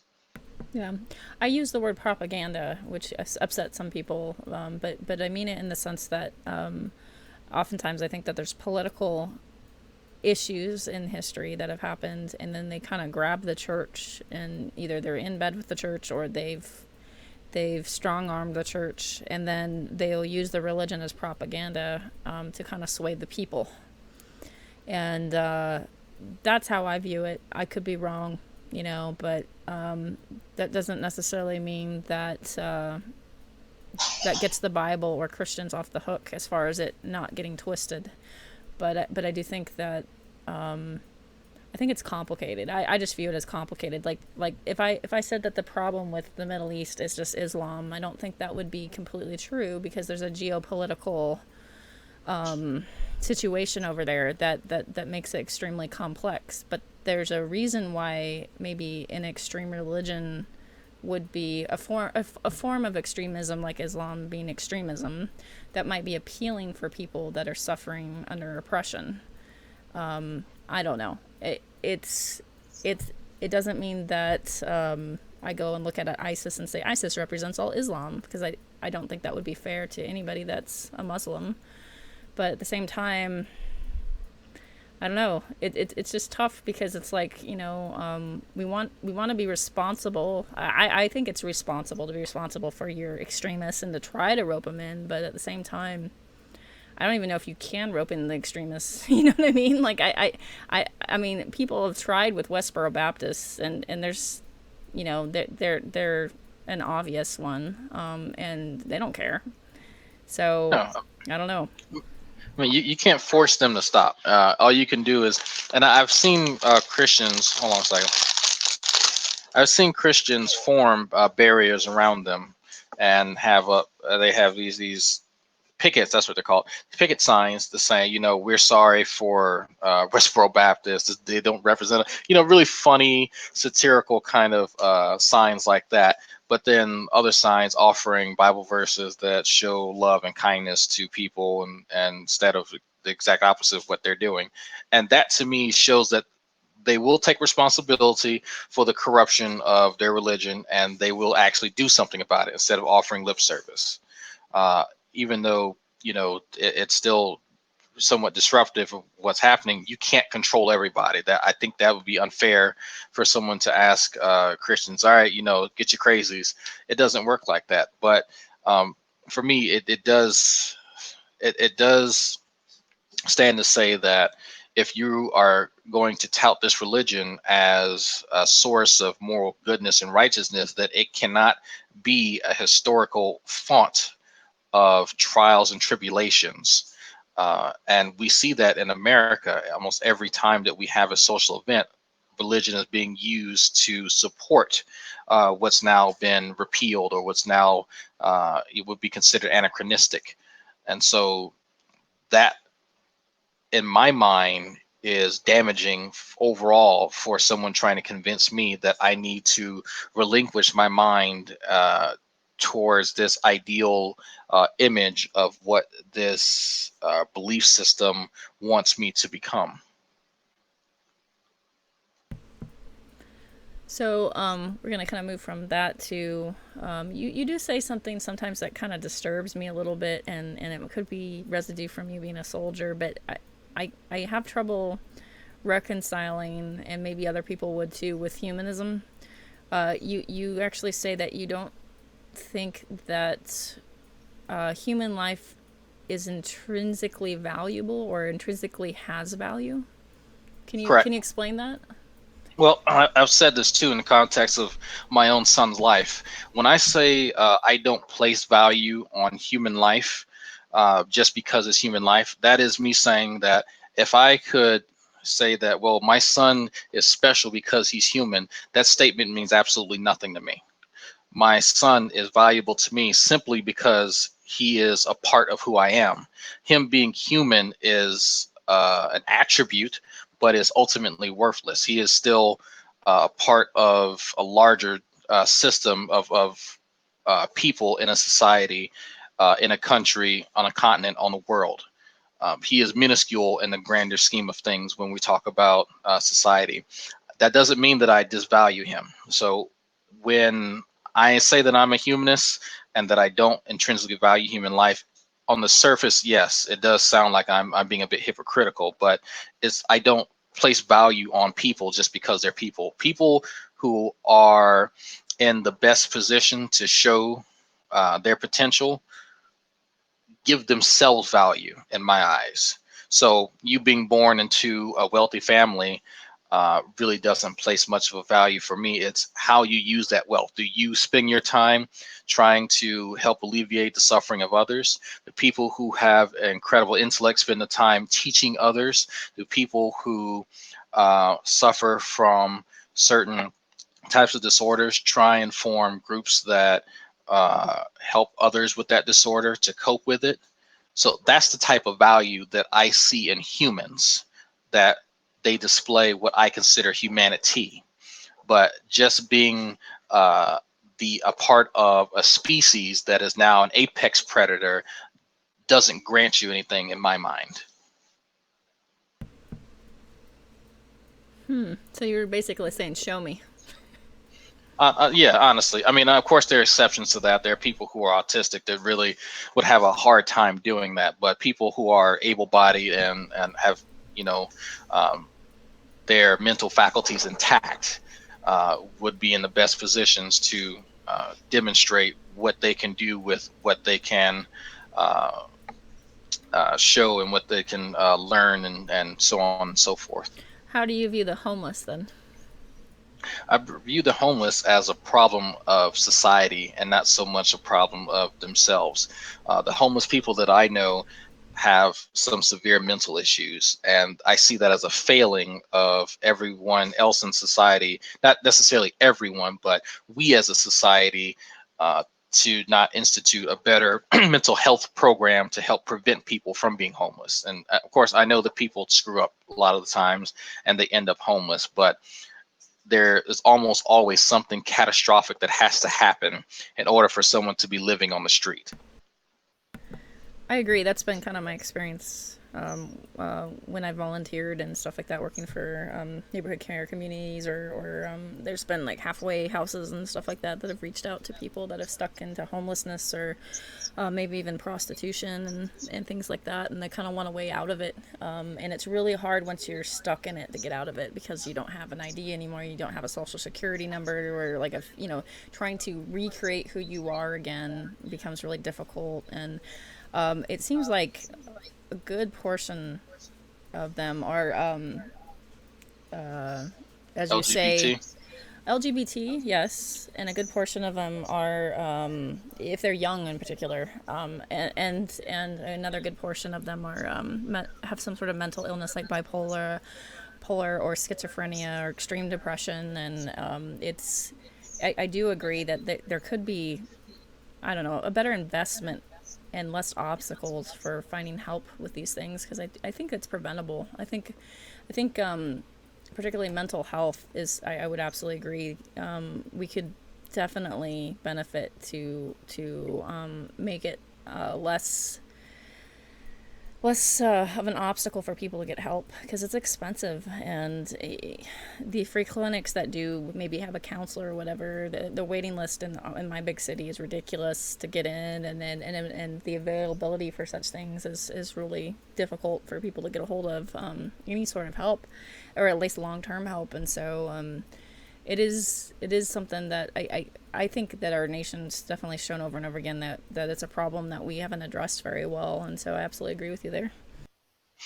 Yeah, and that's kind of one of the reasons too that I'm a very sex positive person, and that I am a big advocate for the legalization of sex workers. For many women who don't have job skills, that they may be cloistered into whatever family, and that prevents them from reaching their full potential. They have only one marketable skill, and there's a viable market for that. And so, for me, and as well as I know a lot of other women who are in favor of creating uh, businesses that revolve around the gratification of people's sexual proclivities. And in my mind, at least, that would kind of boom almost as big as the marijuana business has, because you have a new stream of revenue coming in from an industry that is not going to go away as long as we remain sexual creatures. Um, of course, then that entails having more healthcare providers, so there's more healthcare jobs, more billing and coding, more people who deal with just cleaning and sanitizing. A lot of entry level jobs that can provide more sustainable income for more individuals, and then a greater overall happiness. So now you don't have so many people with these pent up sexual urges, and with no means of expressing them. So that to me seems like a logical course of action. But then of course we also need to kind of not overhaul, but augment our current healthcare system so that we catch up with the rest of the developed world, and that we can prevent people who have these mental disabilities from going over the deep end and destroying their lives potentially. I think the other thing that we forgot to mention is anybody that has committed a felony or even a misdemeanor, it follows them, and it is extremely limiting for to get hired. And so we go, okay, let's throw you into the system. You've committed a felony, you've committed a misdemeanor, you've paid your time, or you've done restitution. You come out of it, but this follows you, and employers routinely will not hire you. I mean, if they've got like 20 applicants that have nothing on their record and somebody does, they're going to choose the people that have nothing. And I heard about this bakery that intentionally hires felons. I found that really fascinating, because the owner felt like he felt sympathetic to people who were stuck in a cycle that they could never escape. And we've built a system that people just can't seem to get out of. Well, you can, but it's very, very hard, and it's extremely difficult to get out of the cycles that once you've fallen into it. And I thought it was really interesting just to have a whole bakery full of people that a lot of employers reject. Yeah, I mean, and it's funny because when you mention people who have screwed up in second chances, the military is filled with them. I can't tell you how many stoners and how many people who have been in gangs and have, by all intents and purposes, are fuck ups, and that you would, not you in particular, but people in general would scoff at. You look at some of the comments and stuff on Yahoo articles of someone who has robbed someone or has done something illegal, and you see how dehumanized this person becomes. But then you go to another article that depicts a soldier coming home from Iraq. Well, they don't know that this person has nothing but tattoos and was a hooligan 3 years prior. And so this it's really interesting from my point of view, because I've seen both sides of that. I don't have a criminal record, but I was around some people who of less than reputable um, character. I'll say that.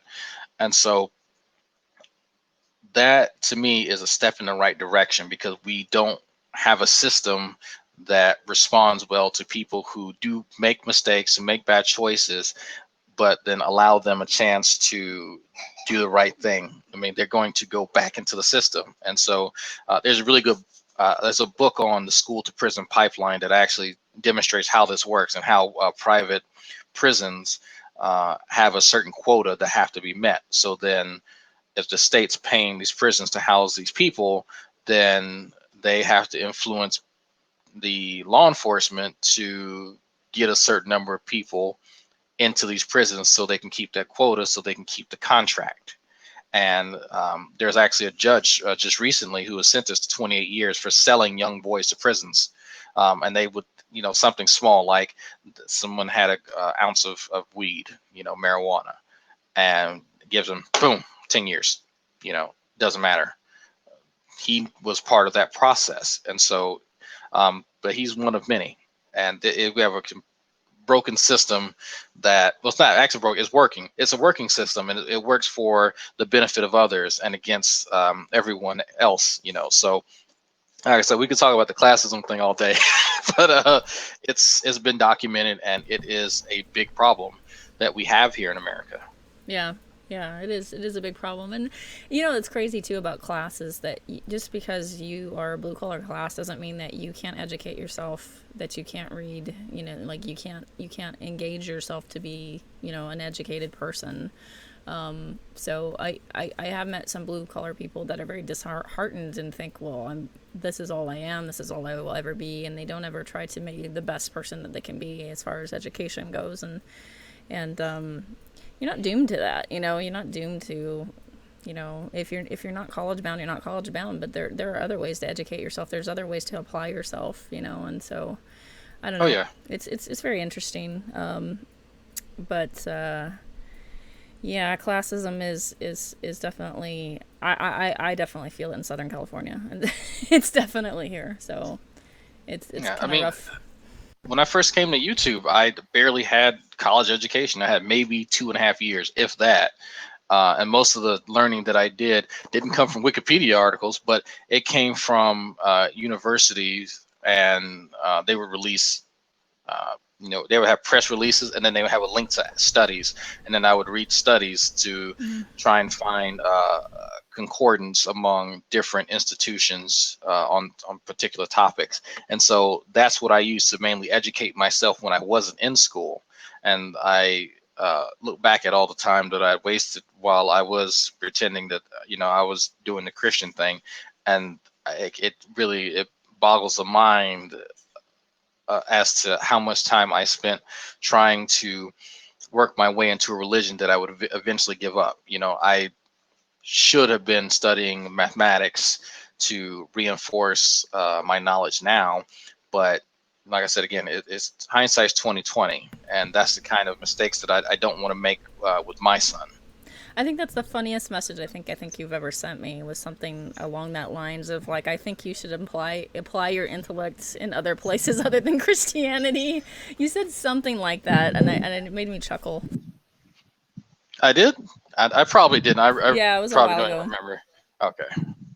but it stuck with me because I thought it was funny, and I was like, I think I understand how you mean this, but it is funny. Yeah, I mean, and I'll say stuff like that. I'm being facetious, but I really don't mind people, that have religious belief. I think they're interesting. The ones that can not necessarily separate themselves from their religion, but they can still think critically and have their religious beliefs at the same time, because you really don't find that dynamic, and at least I don't find that dynamic in too many people very often. And so it seems to a lot of us in this in the secular community, it almost seems a waste that people who can think critically are religious.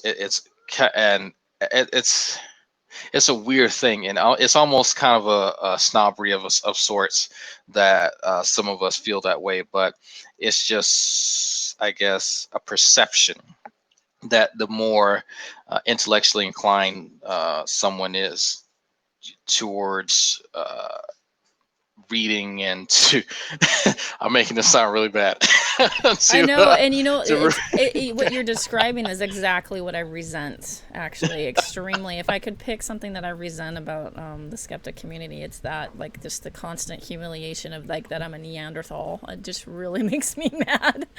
And it's not just the G plus community. I've gotten it everywhere constantly, and it's like I am weak on the sciences and I'm terrible at math, but I am definitely decently well read, and so it's very frustrating to me. Yeah, and I can see how it is too, because I know some of the things that are said towards, especially if someone's a creationist. Oh my goodness, that's they get no they get no mercy whatsoever. But yeah, it's, and a lot of us do see certain theists as just kind of, I guess, masquerading, you could call it, masquerading as Christian because it fills some hole within their life that, you know, pragmatism and secularism cannot fill. It serves a purpose there that they're not going to find anywhere else, and so it's understood that way. But I will say, yeah, that it is a kind of a bit of a snobbery, you know, to assume that only people who don't believe in gods can possess intellects and IQ greater than, you know, 120 or whatever, you know, whatever arbitrary line you want to draw between the two camps of people.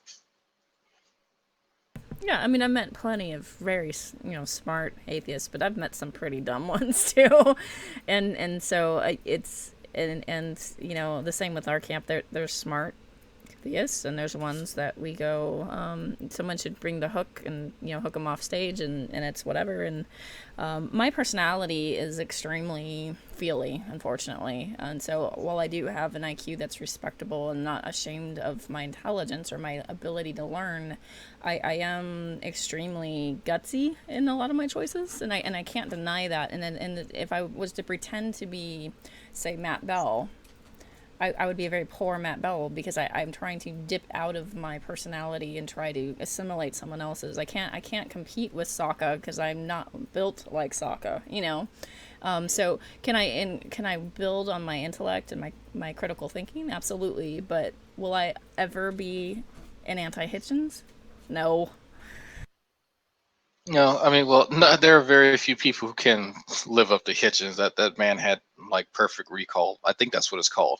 But it is a certain type of person that you have to discover that's within you to really find your niche and to stick with it and to know kind of when you're outmassed in certain arenas. Like I kind of enjoy the philosophy talk, but it's not my thing. I mean, given that I am heavily invested into science, one could understand why I don't give much credence to philosophy.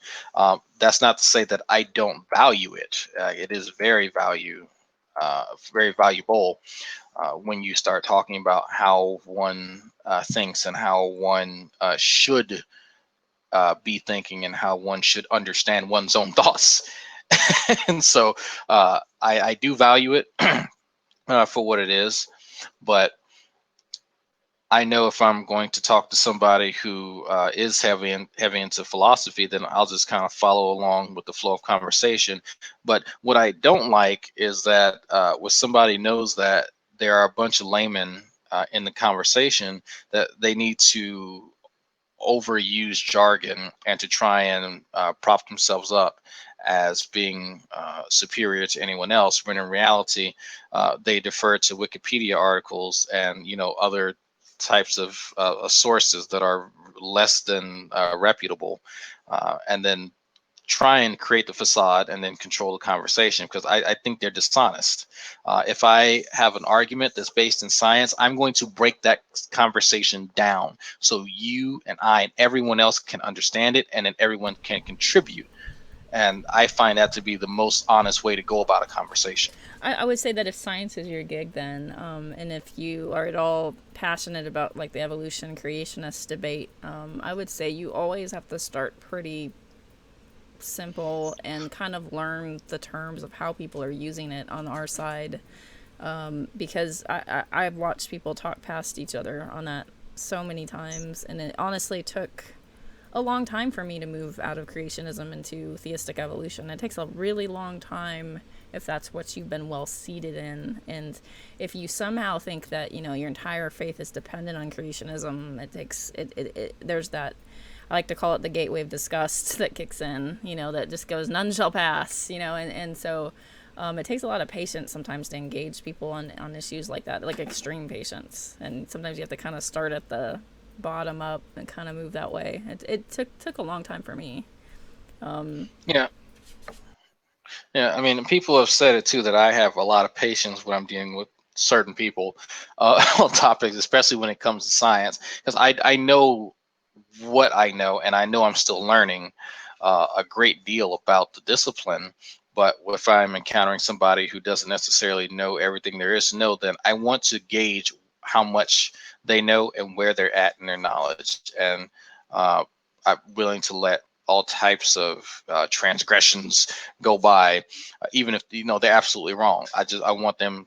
I want their point to be heard. But then oftentimes in these conversations, we do start talking past one another, and we start talking over one another because we think this what we have to say is so fucking important that it can't wait the next 30 seconds to address. And so it does come down to just respect and understanding between two people. If I know I'm talking to G-Man about evolution, I know he doesn't know what it is, even though he says he does. I know for a fact he doesn't know. That's been demonstrated on multiple occasions. So I want him to get out everything that he thinks that he knows about it, and then we'll start from the second that he got something wrong, and then work from there. And then it's just going to be this this task that I describe as trying to steer a bull in mating season after you just insulted his mother. So it's Ouch. Oh my goodness. I mean that's really how hard it's going to be to, no pun intended, but to try and get the conversation going into a productive direction, because like again, you have all these personality issues that you have to deal with from a lot of folks, and other folks just get pissed off. And they get tired of being interrupted, they get tired of being insulted overtly, and they get tired of a lot of the smugness coming from people who don't know as much as they think that they know about these topics. And so you will see these conversations devolve into utter chaos, when in Yeah. reality you wouldn't see stuff like that. We wouldn't see half of the Well, stuff. in G-Man's defense, I think he did say in the beginning that he didn't know much about biology. I think he was actually pretty forthright about it instead of propping himself out. But I did kind of watch him. I was like, this is getting rough, and I'm not always like on G-Man's side, but I was watching him get kind of hammered by 8 other people, and I'm like, when it gets to be that out of control, where too many people are firing at you, then it is really difficult to have an actual conversation. It's instead you're kind of fencing with a bunch of people, so it becomes difficult to get off of broadcast and actually hear and actually understand. But that's just my thought. But I think there's a lot of people stuck on broadcast around here, particularly on my own team, that just they're not interested in hearing. They don't see any value of what other people have to say, and so they won't hear.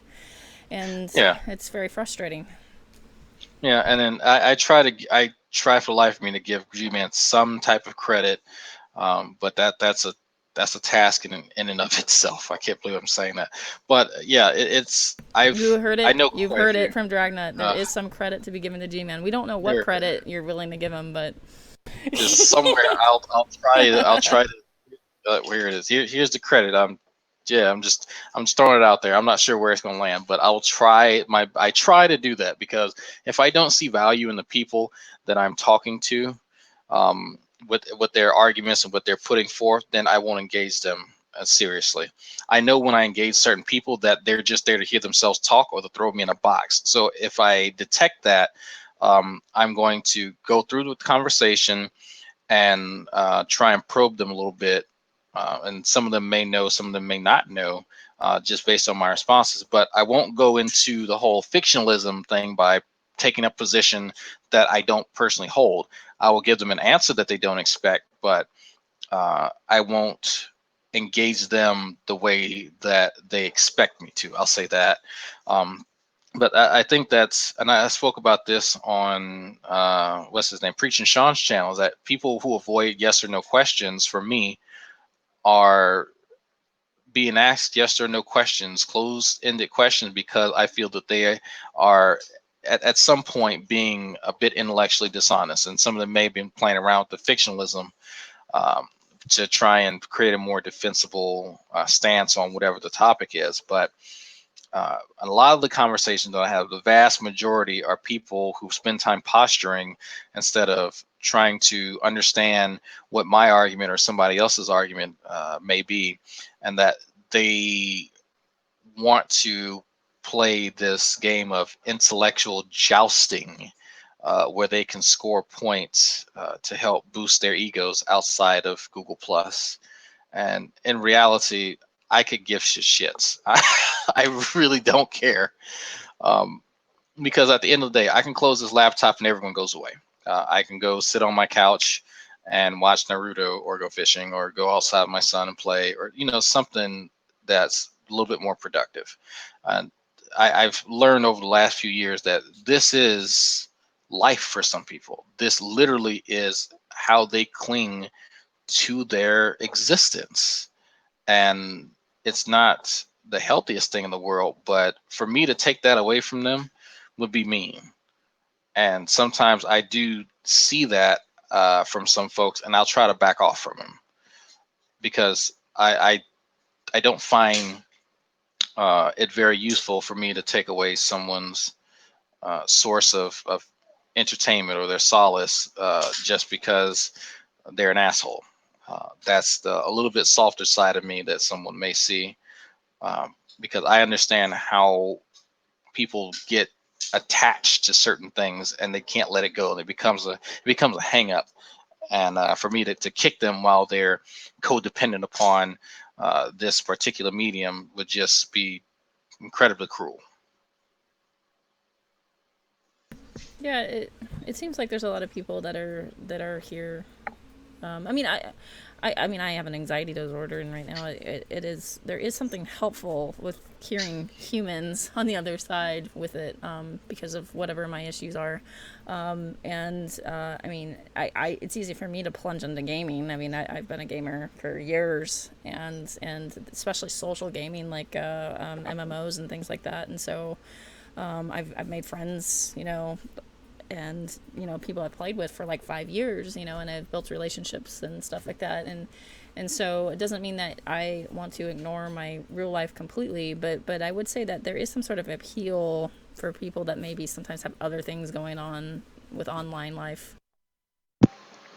Yeah, and I'm a I'm not removed from that at all. I played World of Warcraft. I played Star Wars Galaxies. I played tons of MMOs just because I didn't want to deal with people on the outside.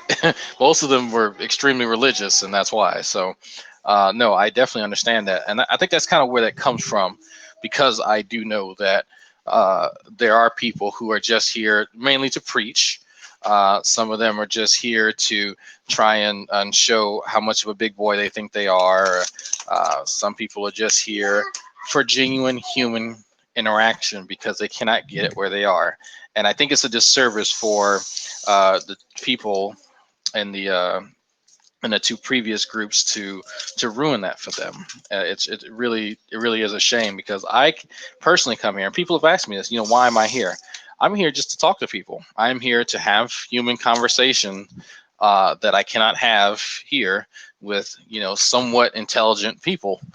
I love talking to people, especially from other countries, because I get to learn about those countries and how those people feel in those countries and how those people in other countries feel about us here in America. And I learn an enormous amount from them, and I really do value them. Sorry, people of America, go Canada somewhat. So Ooh, ouch. I You do like I America's do. hat, I see. Yeah, I mean, no, I'm and, just and kidding. I have no problem with Canadians. I think they're awesome. yeah, I never spoke to a Canadian until I came on the internet and came on this Google Tubes place here. So learning about our neighbors to the north was a kind of a shock to me, and a kind of a bit of a revelation too, because it goes to show how uh, just obsolete our education system is. We don't know too much about Mexico. We don't know too much about Canada as far as what we're taught in school, and I think it's a big disservice to people. But as I grew older, I saw that that's kind of a part of the propaganda that you're fed as a kid. Yeah, there definitely is a American propaganda kind of that has affected, I think, all of us here to some degree. And so it's really interesting when you get the chat from a Christian perspective, when you get a chance to talk to people who are Middle Eastern Christians or European Christians, their perspectives is very different than ours, and that makes me realize very quickly how much we've sort of grabbed the Bible and Americanized it, I would say if you're an American Christian, go reach out and make friends with people who aren't American Christians, and then find out how different we really are, because we do have some really interesting differences. Yeah, and I think it's important to kind of note that to show how diverse we as a country are as far as our geographical location. Is just the ethnic makeup of Canada really interests me, because they have Native Americans and they have people who are of French descent, and then you kind of have all types of groups of people. You got enclaves of Jamaicans here and there, and all kinds of things like that. And to hear these stories and to hear how they interact with people, I can kind of contrast that against how we in America interact with people who are not quote unquote American, and it kind of brings us to shame. And I use that as an example when I'm talking to people uh, here and in my real life, to show them that you know the views and opinions that you have about people are shaped by this really kind of xenophobic type of mindset that America has fostered for far too long, and that we should actually try to jump on this bandwagon of social progress that I think would move us into less issues when we're dealing with people from foreign countries and who are, vastly different than us. Yeah, I think it's very interesting as well. And it's one of those things where I don't know. I guess it's our society, and it's how we were raised, and there's all sorts of things that kind of insulate us. I think. I mean, our neighbors are Canada and Mexico, and they seem to have not a whole lot of influence over us. And so, where it seems like, to me, it seems like Europe is less insulated, and they have more influence over each other. And so I think it is very interesting to me to watch and learn. And I think it's beneficial to talk to people who are across the pond and kind of see their perspective, because their perspective's very different than ours. And so it has been kind of a fun experience playing on the internet. A good portion of my gaming friends are Canadian, so we banter back and forth quite a bit. So they basically tell me over and over again that my country sucks. So, and I Yeah, used to not believe them, and now I'm like, yeah, I probably do in comparison. yeah, and that's something that I not necessarily take to heart, but it's something that I do take seriously, because I mean they are right there. It's like the neighbor who can look over the fence and kind of see, groundhogs digging up your flower garden, and them telling you, hey, you might want to groundhog. Yeah, groundhog digging up your flower garden and then having them tell you, hey, you might want to take care of that. And then, you're going, oh, it's not a big deal. He always does that. I'll take care of him next season. That's kind of how I see it sometimes, because it is sad. We know we can do better, but there's different, forces at play here. I'm not trying to go into the Rose Patent Commando pillbox conspiracy theory Oh thing, but dear. well, we do have a social order that people enjoy, and so um, those damn lobbyists, they're they have a job too, and they have income too, and they have their motivations for doing the things that they do. Yeah, like I said, I'm not trying to get too far into that because I'm going to start sounding like those guys. Really Oh, quick, I'm going to bring up some drama as we kind of start to wind down here. There's a couple questions I want to ask, and one of them is going to be the recent drama, which was there was a meme put out where there was this suggestion of you endorsing pedophilia. If maybe your society like endorsed it, and I thought, oh, that's not really right. It doesn't seem like drag to me. And so I looked it up and I scrubbed backwards, and when you scrub, about 20 minutes back, you realize in context what you were saying seemed to be very different than what other people were saying. This became a question of subjective morality and objective morality. And I was just kind of curious, did you want to weigh in on that a little bit? Because, you're kind of being painted as somebody that would say that pedophilia would be okay as long as your society deemed it okay.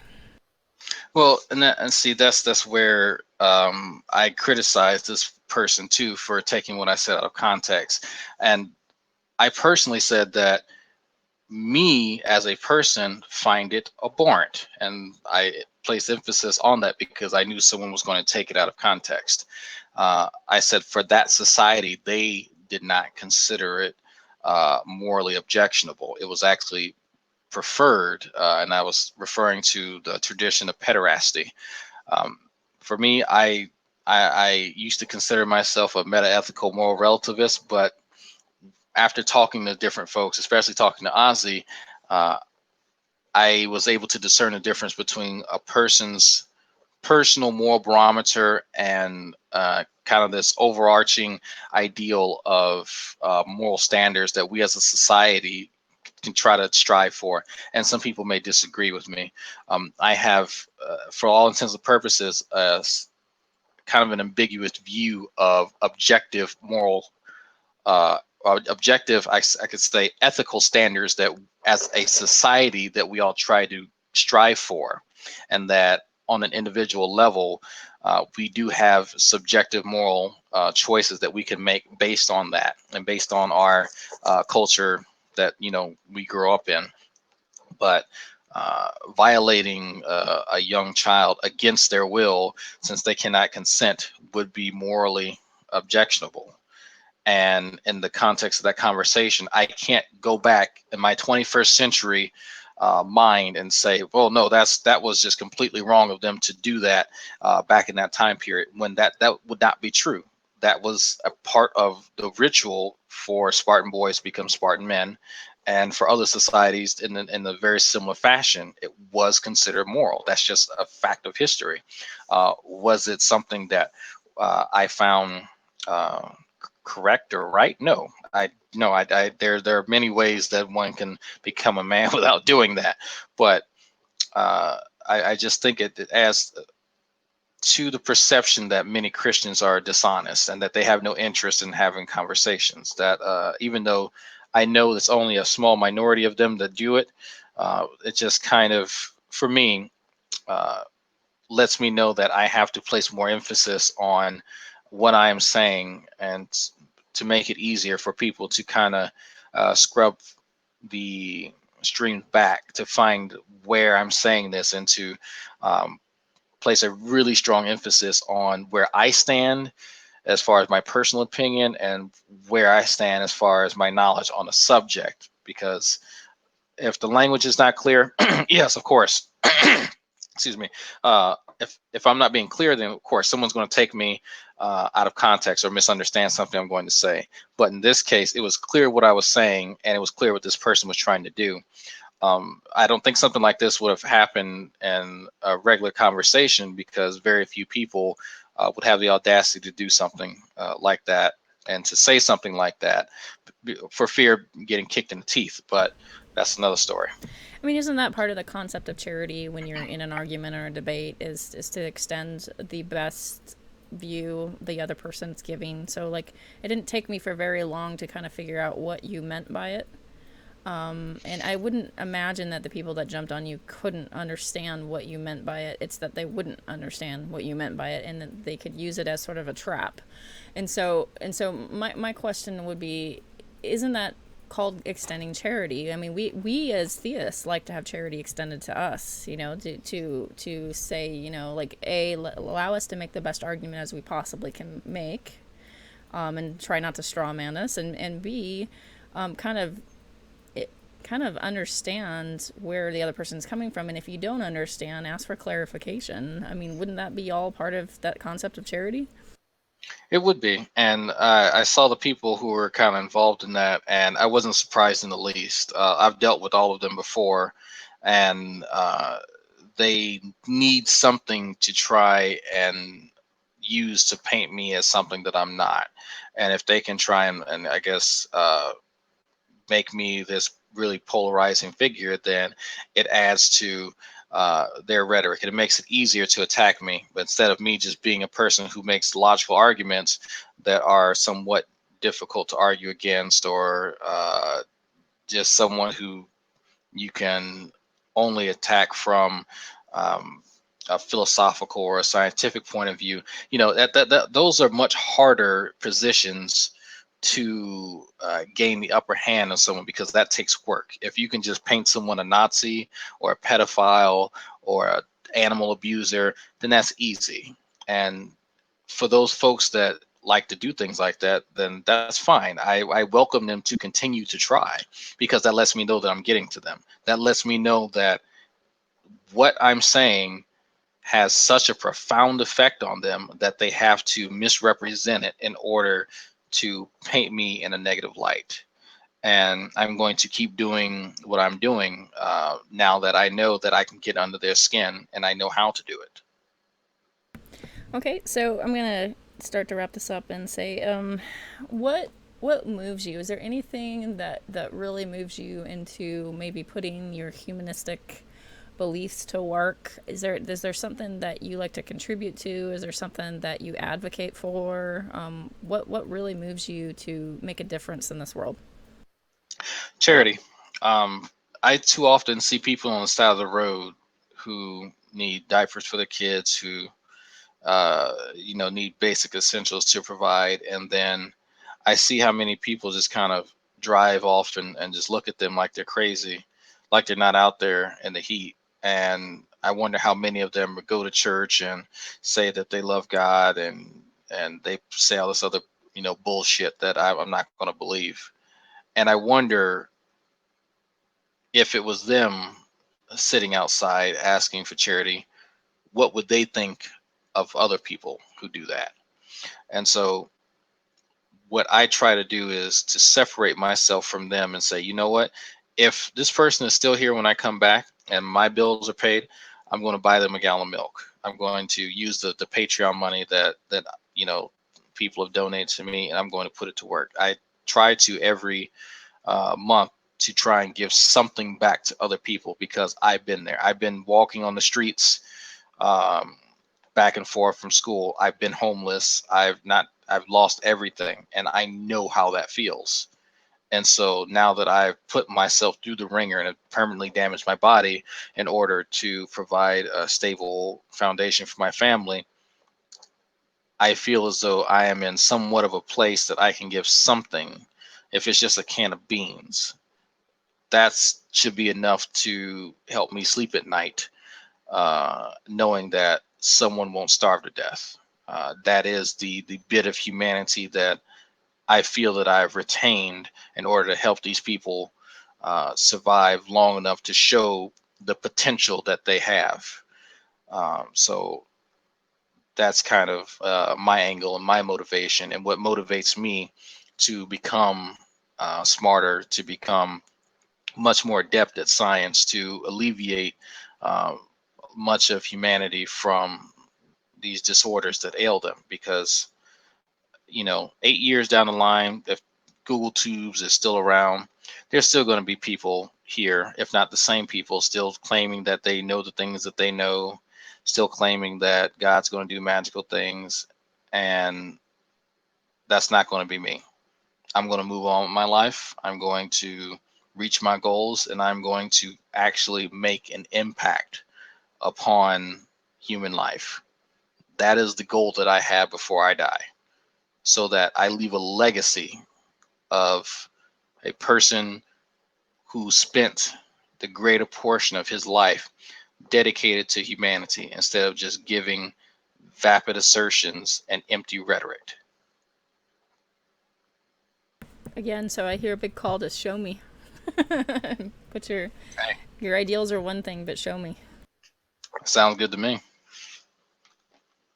Yeah. Okay. So, if you were to encourage your own team atheist, team, skeptic, shall we say, here on Google Plus, and if you, I know you guys usually rarely like to preach, but if you could pretend you're a Christian for a second, no, just kidding. If you could jump on a soapbox and say something that might be encouraging to your fellow skeptics, what would you be? What would you say? I would say if you're going to call yourself a skeptic, be skeptical. Don't sit here and chastise religious people for not questioning their religion when you have political or social beliefs that you will never touch. I see so much of that, and I really question a lot of skeptics. I know other skeptics see it too, when people will not, they refuse to extend skepticism to other areas that make them uncomfortable. I really would like to harp on that because I don't think there's enough of that. So to avoid being a hypocrite, I would say fix it. Fix it. Be Fix it. be be skeptical in all things. Not in all things, but things that you really believe. Other than your freaking name, obviously, but political beliefs, your social beliefs, beliefs about just things that help shape your worldview about how you see governments, how you see groups of people, how you see political parties. Question them, challenge them, really go and dig deep instead of just buying the rhetoric and drinking the Kool-Aid like we like to paint the religious as doing. Gotcha. All right. Well, this is going to wrap up my interview with Dragnet. Dragnet, thank you for being very cordial. You've always been pretty kind and cordial with me ever since I've gotten on here. And everybody, thanks for joining us. As always,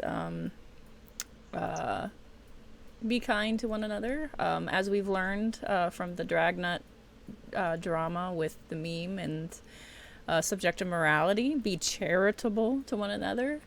And in the words of one of my favorite atheists, who's a gaming geek and really a geek in all things, Will Wheaton, I like to quote him and say, and I'll say it in a Shakespearean sense, thou beest not a dick.